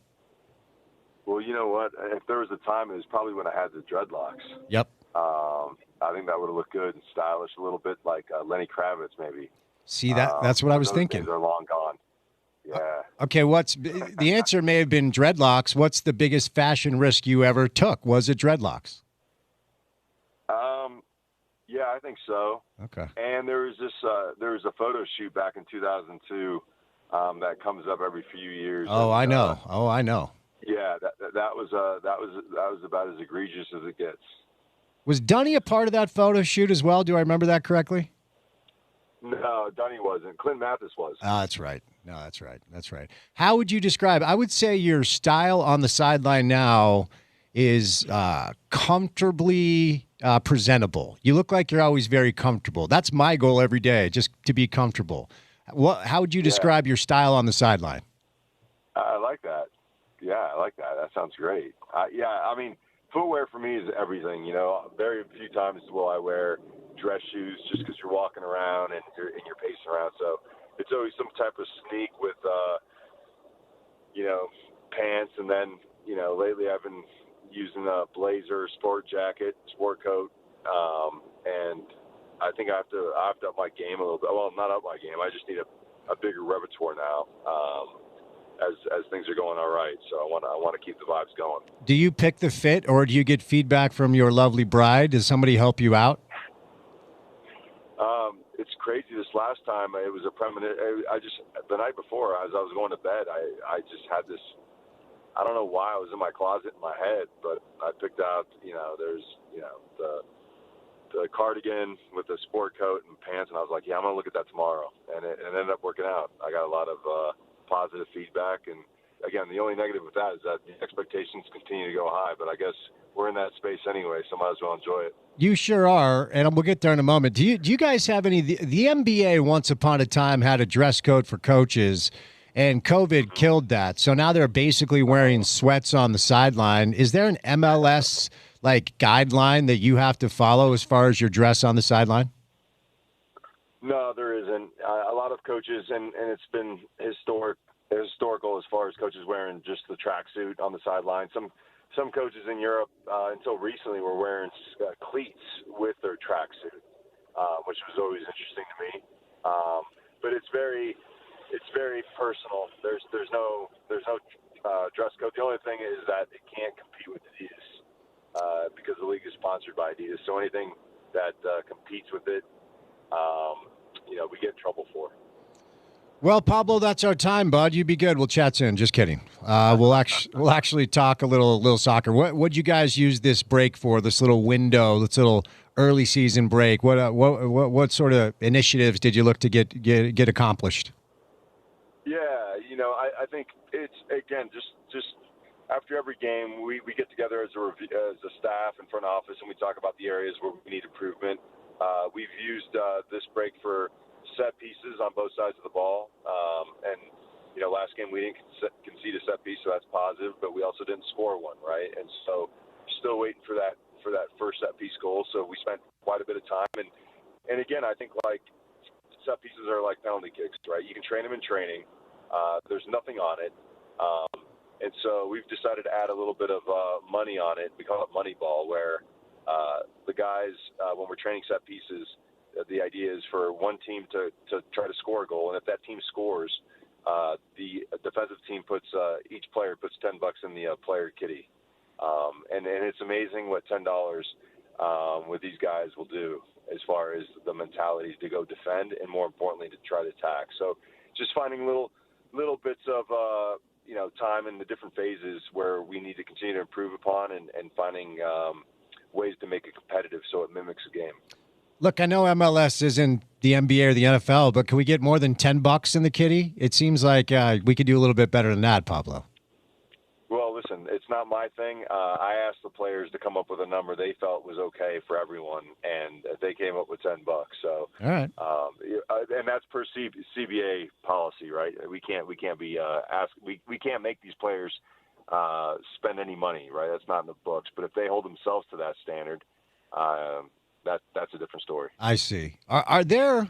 I mean, I have seen on NBA charter planes, NBA players play card games for obscene amount of money, like money that makes you want to faint when you hear them talking about it. Is there anything like that, like in MLS folklore, players getting together to play? Look, again, I know the salaries aren't necessarily what those guys make, but still, you're making good coin these days. Yeah, well, I can just tell you, I know our guys play poker. I don't know what the amount is for. But I'll just share a story. When I was with the national team, I'd walk into, there's always a couple guys, and probably better not to name them, but that were always in for, they'd play for hundreds, and these pots would get up to thousands. And I remember walking in the room one time, and the pot was $25,000. Oh, wow. And so it's not only poker, but then they had the guts thing at the end, right? So the last one that holds, if you hold and someone else holds, then the loser matches the pot, right? The only way the player takes it is if he's the only one holding, and then he beats a ghost hand. So these things were incredible, and I was nervous sitting in these rooms, and you could see the fingers trembling when there was that much money on the line. But I never participated in that. It was too rich for my blood. But there were some big time games with the national team back in the day. So did Clint win his hand or not? To be fair, Clint wasn't much of a gambler. Okay. A couple of our other buddies were huge gamblers, but Clinton wasn't. Okay. All right. Fair enough. I take that back. There was times when we'd go to the casino in Vegas, and he wasn't scared to throw down some bucks. But I don't remember him being in these rooms. Okay. During camps. Okay, fair enough. All right, back to your guys. Let me ask you, Jason referenced you guys were going to have an inter-squad scrimmage. And I think it's a great idea. To the degree that you can share, I don't know how much of that was private. I know some of the employees were, kind of encouraged to show up, so you had a little bit of a fan atmosphere. Can you share some of the dynamics there, how you decided to split up the group and how kind of everything went with that inter-squad scrimmage? Yeah, so the idea was, again, to try to make it as realistic for the guys, given that we had another 2-week break, and so we decided to go to AFF and split the teams up. And the way we split them was basically the guys that have been primarily starting down the right side. Those guys were all starters, and then we sprinkled in guys that haven't been getting a lot of minutes on the left side, and then vice versa for the opposing team. And so I think the final score ended up being 2-0, 2-1. I think it was the final score. But it was a really good match. And again, we added some things where the guys had a sprint past the line, the bottom of the circle at midfield if the goal was to count. So what ends up happening in these inter-squad scrimmages is the desire to run both ways starts to wane as the game goes on. So the guys did a really good job of making the game really, really competitive to the last bit. And so it was a good exercise. And as far as like the physical load, we almost got as much as we do in an 11v11 game, a 90-minute game at the weekend as we did in a 70-minute game. So the guys were really pushing themselves. So it was a great exercise.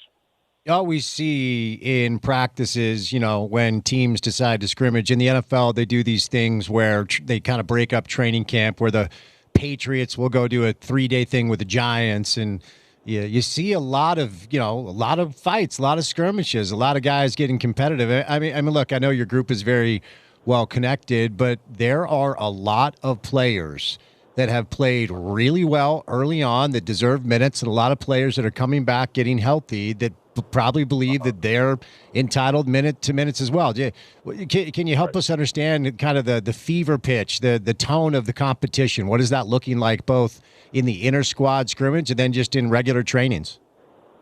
Yeah, no, I think that's a great question, because I think the biggest thing, Spence, and you've been in sports for quite some time, is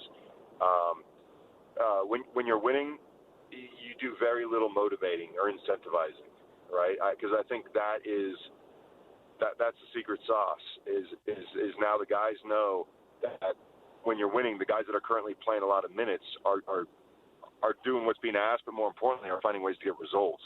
And so then the guys that aren't playing minutes, they realize that, the only way to get in the starting lineup now is to be better than their teammate, and the only real opportunity they have to do that is during the week. So our training sessions are very competitive, but to your point, it's all done in a great spirit of team. It's not like going out and breaking ankles and doing these crazy things, but it's really, really competitive. And and on competition days, we have competition days every Tuesday.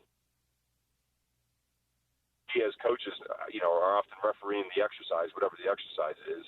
And man, these guys are jumping down your throat, and you're like, man, these guys are these guys are crazy. And it's like, no, this is their chance. So every little play matters, right? Every little result in these exercises means something to them. And we as coaches just have to take it, because if we get a call wrong, that looks poorly on them. So we got to bite the bullet a little bit. So those both the inter-squad scrimmage and training really all season long, Spence, has been top level. And I think that's what and I always say this, right? The game is really just Monday through Friday. If you don't have the right intensity, if you don't understand the tactics, if you haven't been sharpening your technique during the week, then why would it happen at the weekend when there's more pressure? It's impossible. So the environment that we've created from a training perspective, I think, is front and center the reason why we're performing at the level we are during the week. See, I love that, because, I am always of the belief, and I had a basketball coach who used to tell us this, like, it's a little bit like golf. The rounds are supposed to be fun. The games are supposed to be fun. And if you want to be a better golfer, you're hitting the range during the week. If you want to adjust your swing, you're getting coaching and you're hitting golf balls. If you want to be ready for game day, you got to do the right things in training. I'm reading this book. It's called Everything You Want is After the Hard, right? So like essentially do the hard things during training. Do what your coach is asking you to do, and do it as hard as you can. And then the rewards will come when the game comes, because the games are supposed to be fun. It's why we all do this. That's right. No, I need to get that book, Spence. I'll send it to you after we get off. It's Everything You Want is on the Other Side of Hard is what it's called. I'll send you the link when we get off. Awesome. So can you give us any sort of update as to whether or not Diego's performance in his first start has resonated with the national team? Are they reaching out, interested in getting him back in the mix? We're only a handful of weeks away from the thing.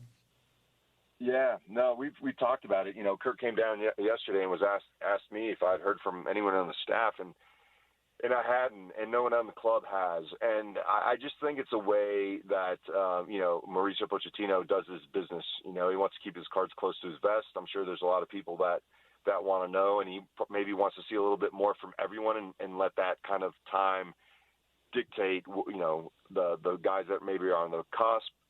But we're kind of in the dark from that perspective. And it's in line with what I always speak to the players. Like, it doesn't really matter. At the end of the day, you got to control the controllables, and that's, again, training during the week and performing well at the weekend. And so I think Diego's first performance this last the last game we had was really good on both sides of the ball. And I had to remind him that my conversations with the federation and the staff have been that the reason why they like Diego is because he's a competitor, whether he's in possession or out of possession. And I think he did a great job in this game. Obviously, notching the first goal, which is awesome for him, which kind of takes the piano off his back a little bit and allows him to play a bit more free. And then he did the work for the team defensively as well, and pressed really, really well and helped set up a couple other chances. So he's trending in the right direction today. He was fantastic in training, and today's our extensive day, our big space day, and he set up a few plays, but was just playing with a lot of determination, grit, And again, I think that's the Diego that everyone loves to see. And, I think he's going to have a fantastic game this weekend. We're still waiting for some pieces to get fully healthy or get back. And in the meantime, we have not, at least in this space, talked about Phil Quinton. And I think he needs a little love, man. Like, I know he took a lot of heat last year.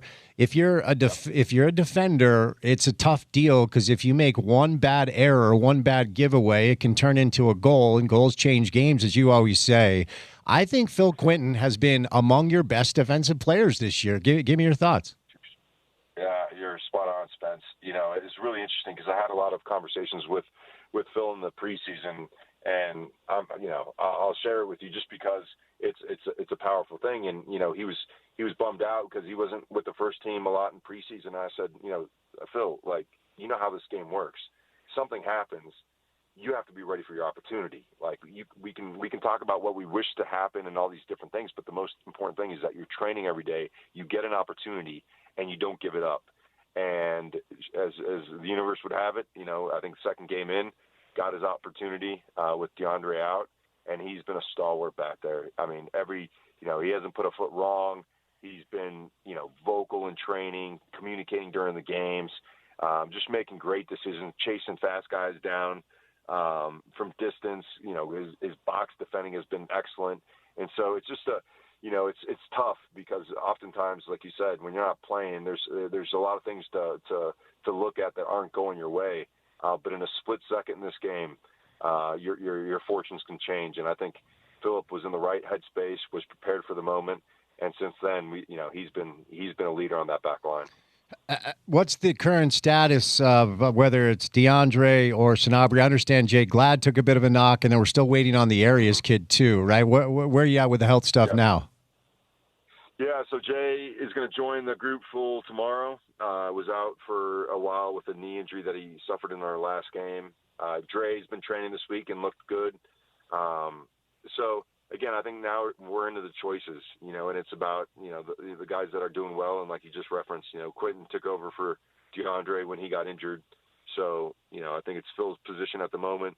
And then there's going to be competition within the group. And then Juan Sanabria might be joining us, I think either, tomorrow night or Friday at some point. So we'll just have to check in to see, how he feels, to see if he can potentially get some minutes on Saturday. And if he does, they'd definitely be limited. But everyone else, and then Juan Arias has trained full the last 2 days, which has been a real bright, a bright spot for the group. He was fantastic today in training, playing in the back line, really comfortable on the ball, good decisions defensively. And just has a really strong presence. So, we're getting back to health at a good time, and now there's going to be a lot of competition for these positions. And again, I think if we want to be a top team, and you're only naming 11 guys, I think you're going to struggle to find yourself at the top with only 11. So it's going to be a great environment to compete, and then the best player will take the spot.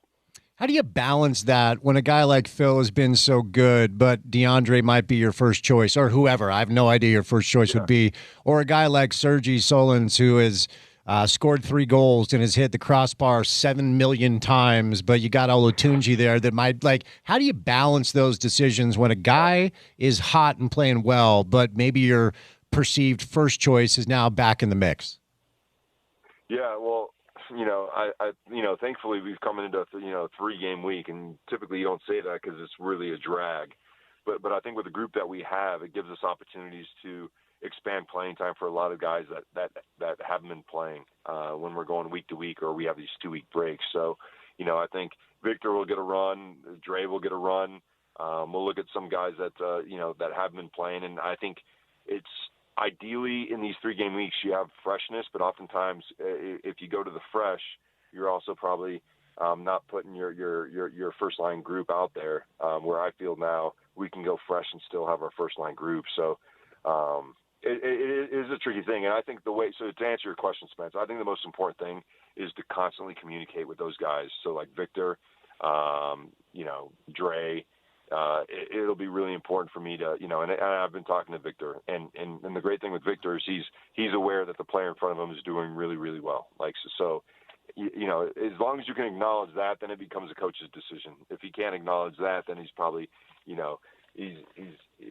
might be too much ego. But Victor is a top man, top player, and he's going to get his crack. And if we're going to be a great team, again, Victor's got to contribute meaningful minutes. And the other thing too is with these younger players or inexperienced players, the thing is it's very difficult to maintain this type of form because we've started out the season, and what they don't have is the ability to overcome the duration of the season or long periods of playing at this level. It requires a lot of physical, emotional, even spiritual work that needs to go through to be a top pro and a consistent pro for many years. And so, I think it's good to give them their moment because they're doing great, but at some time they're going to need a break as well because, in like Luka Moyes' case, he ran into physical exhaustion where he wasn't getting any sleep at night anymore. And so we had to slow his minutes down and kind of reset the whole clock because, again, it's tough for these guys when they've never been to an away game. And then we leave at 11 p.m. and we arrive at 4 o'clock in the morning. And now they have to sleep. And now the light's out and the sun's out and they don't know, So all these little things that you never think about are really, really important to maintain consistency as a pro. And a lot of these guys that are inexperienced are just cutting their teeth and they're learning these things for the first time. When you have a break, I'm just genuinely curious. And I think this is where, your experience as a former player can help you utilize that to make sure that you're giving the players the proper time off. You're also allowing them space to do whatever they want to do while reminding them like, hey, let's keep things dialed in. But they're also young professional athletes that need to enjoy their life and go out and have a good time. So how much trust and faith do you have in your group just to be like, all right, you're getting time off? And how much of it do you have to kind of give them a reminder like, look, let's behave ourselves, even though we're taking some time off. Don't return needing to get back in shape. Take care of yourself the way a pro is supposed to. Yeah, listen, I had a lot of coaches say the same things to me, and players are going to do what they're going to do. And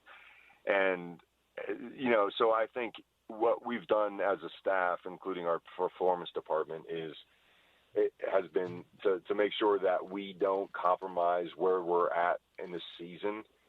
Giving them way too much time. I'm never concerned with the off-the-field stuff. Guys, we have a great group. They're responsible. I think my biggest concern is maybe giving them too much time where if we come back in and the level of intensity is really high in training, that someone might get hurt because my expectations, they might go for a walk or they do this. I don't think that they're out jogging or, stretching or doing a yoga class. I think they're enjoying themselves as they should. So I think we've found a pretty good balance in these early stages, although it's been difficult not giving them, more days. But I think they've had, a good, 2.5 days to go enjoy wherever and do whatever so that we can come back to work and make sure we keep our eye on the prize. All right, before I set you loose, you play San Diego well, but it's a good side. It's a really good team. I mean, the West is just so stacked. So how do you walk away from Saturday's match with all three? What are you looking for?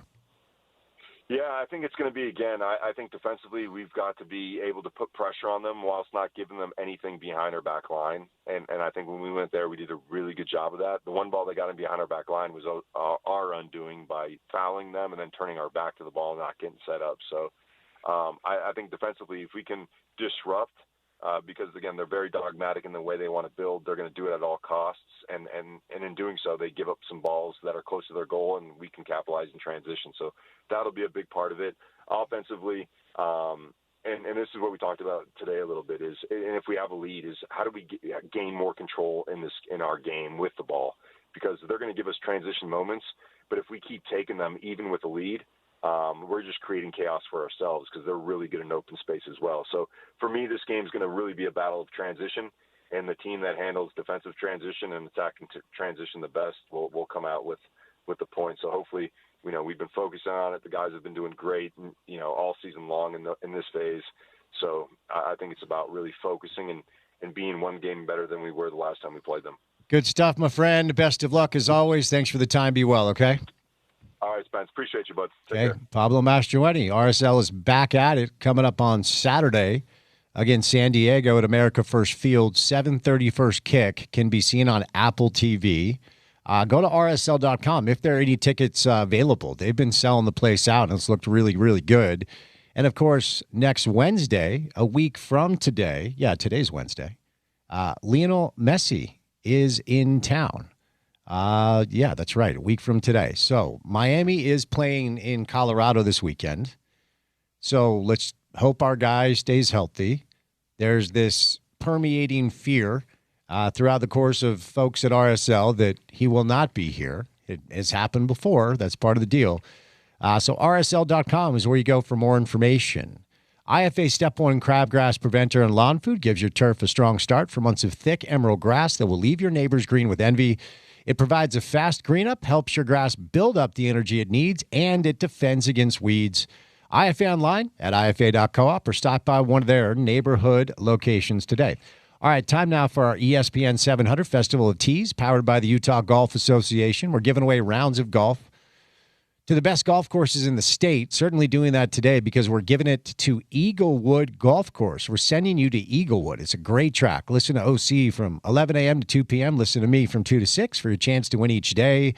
From ESPN 700, details can be found at ESPN700sports.com. All right, 877-353-0700. We asked you this question earlier. We'll ask it again. Reports are starting to surface that Live Golf is going to shut down. Which Live golfer are you most excited to see back on the PGA Tour? At 877-353-0700, 877-353-0700. All right, we'll catch a break. Coming up on the other side, Porter was up on the hill today as spring football for Utah rolls along. Let's hear from some Utah coaches and players. Then we'll get to the 5 o'clock hour of the show. Back to some NBA. The play-in tournament continues tonight. Busy Wednesday show. You are halfway through that work week. You are one day closer to the weekend. So keep it right here on your home of the Utes, ESPN 700.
My algorithm is so messed up. It is all just bad music.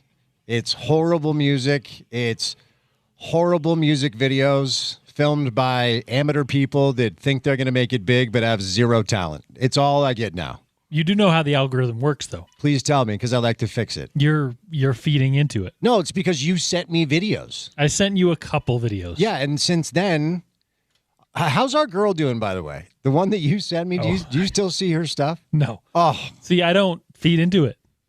I may have sent you some, but my algorithm's all like wild seals and elk and some cars. Yeah, I get every land law video just force-fed to me now. Sorry? These guys are singing their hearts out. I'll tell you that much. Apologies. It's all right. My fault, I guess. All good. The NBA is investigating LaMelo Ball's trip of about Bam Adebayo. By the way, he should have been thrown out. I mean, let's be fair. That was a dirty play. Yeah. He should have been kicked out. No, suspension, I don't think so, but that's also on the heels of him not being thrown out. So I don't know which way to go there. Unfortunate either way with Bam Adebayo going down and not being able to return to the game. But yeah, that was a play made by a guy who great basketball player, but has not left his teenage years in a lot of ways. Yep. Mm-hmm. I don't know if you've seen him driving around Charlotte. Apparently he's a real menace, from what I understand. People, I've seen like Reddit threads and whatnot of people who will legitimately just get off the road because his cars are like so well known because they are just blowing through red lights and swerving around corners. And they're also like big, giant, colorful H3 Hummers, electric Hummers, Teslas and whatnot. So you like know who he is exactly just by the car, but then it's also just blasting through red lights and not following traffic laws. So everyone it's kind of a local joke there. Well, yeah, he's a good player. Can't guard at all. So Charlotte wins. They're going to take on the winner of Orlando-Philadelphia, which starts in about 50 minutes from right now. Philly a slight favorite in that game, and then your late-night game is Golden State and the LA Clippers. Fun night of playing basketball last night. Let's see if Amazon can make sure the feed stays active the entire games tonight. But Porter was up on the hill today. Spring football rolling along for the University of Utah. We played a couple of bites earlier from Coach Shaw, a Coach Shaw pep talk. Let's start this segment with the defensive coordinator and friend of the program. Here's Colton Swan. Obviously, the defensive tackle room has been a huge point of emphasis this offseason. How have you seen them progress through this spring? They've done a great job. Coach Ellis has done a great job with a room that needed identity and establishment, and through these last few weeks, they've really come along. Some of the guys have really stepped up. I've been really impressed with the D tackle, so excited about where they're at and where they're headed.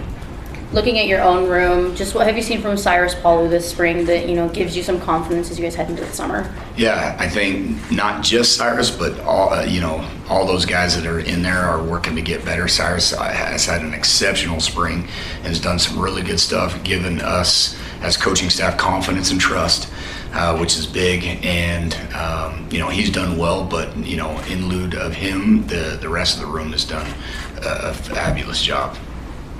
You talked about in our last session that we talked to you that it's now learning not just linebackers, it's learning to do the whole defense. How do you feel like, for you personally, you've taken this on, and how comfortable are you getting with that?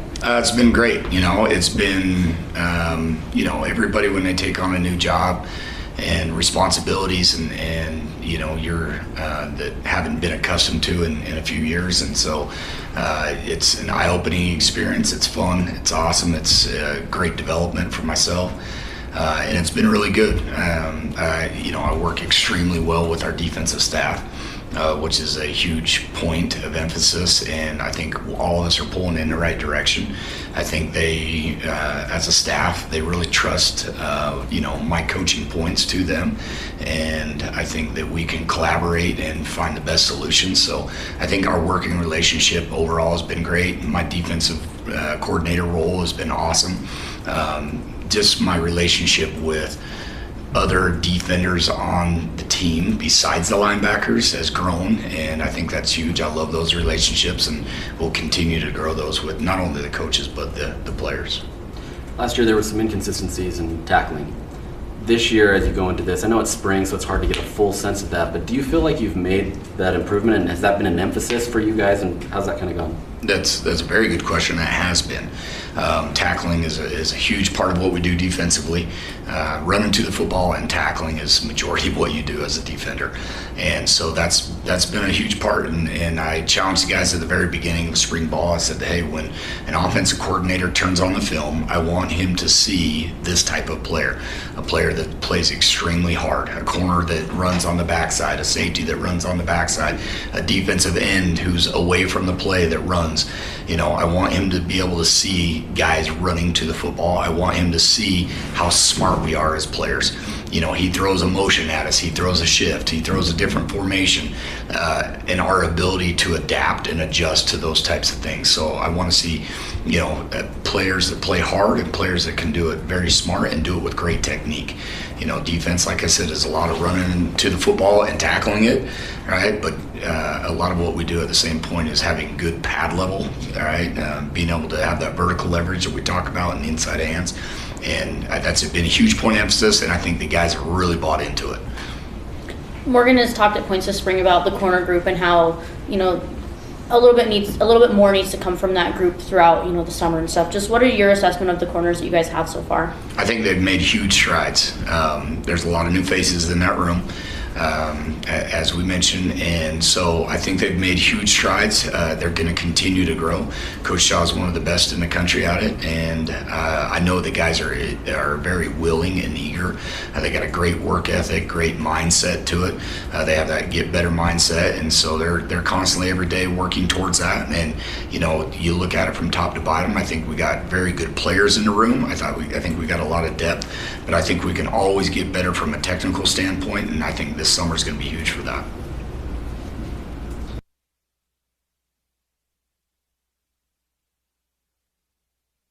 Colton Swan, defensive coordinator, friend of the program. What are the rodeo events that he excels in again? I think he said on the show he does like a little bit of everything. So at one point he was a bulldogger competitively. He was steer wrestling a little bit. Same. Now, being not old, I don't know, he's probably around your age. Okay. So kind of old. Unnecessary. That's not necessarily the thing, right? That's not it. So he's just roping. Team roping, probably mostly. How long could I last on a steer? Oh. What do you think? Well, a steer's probably not going to buck much. Yeah. Okay, how long could I... They're very docile. How long could I last on a lower level bull? Not like top... he's new, I'm new, he's not trained to try to buck me off, and I just am me. I mean, if it's given any buck, I think he, first buck you're going. I'm going on the first buck?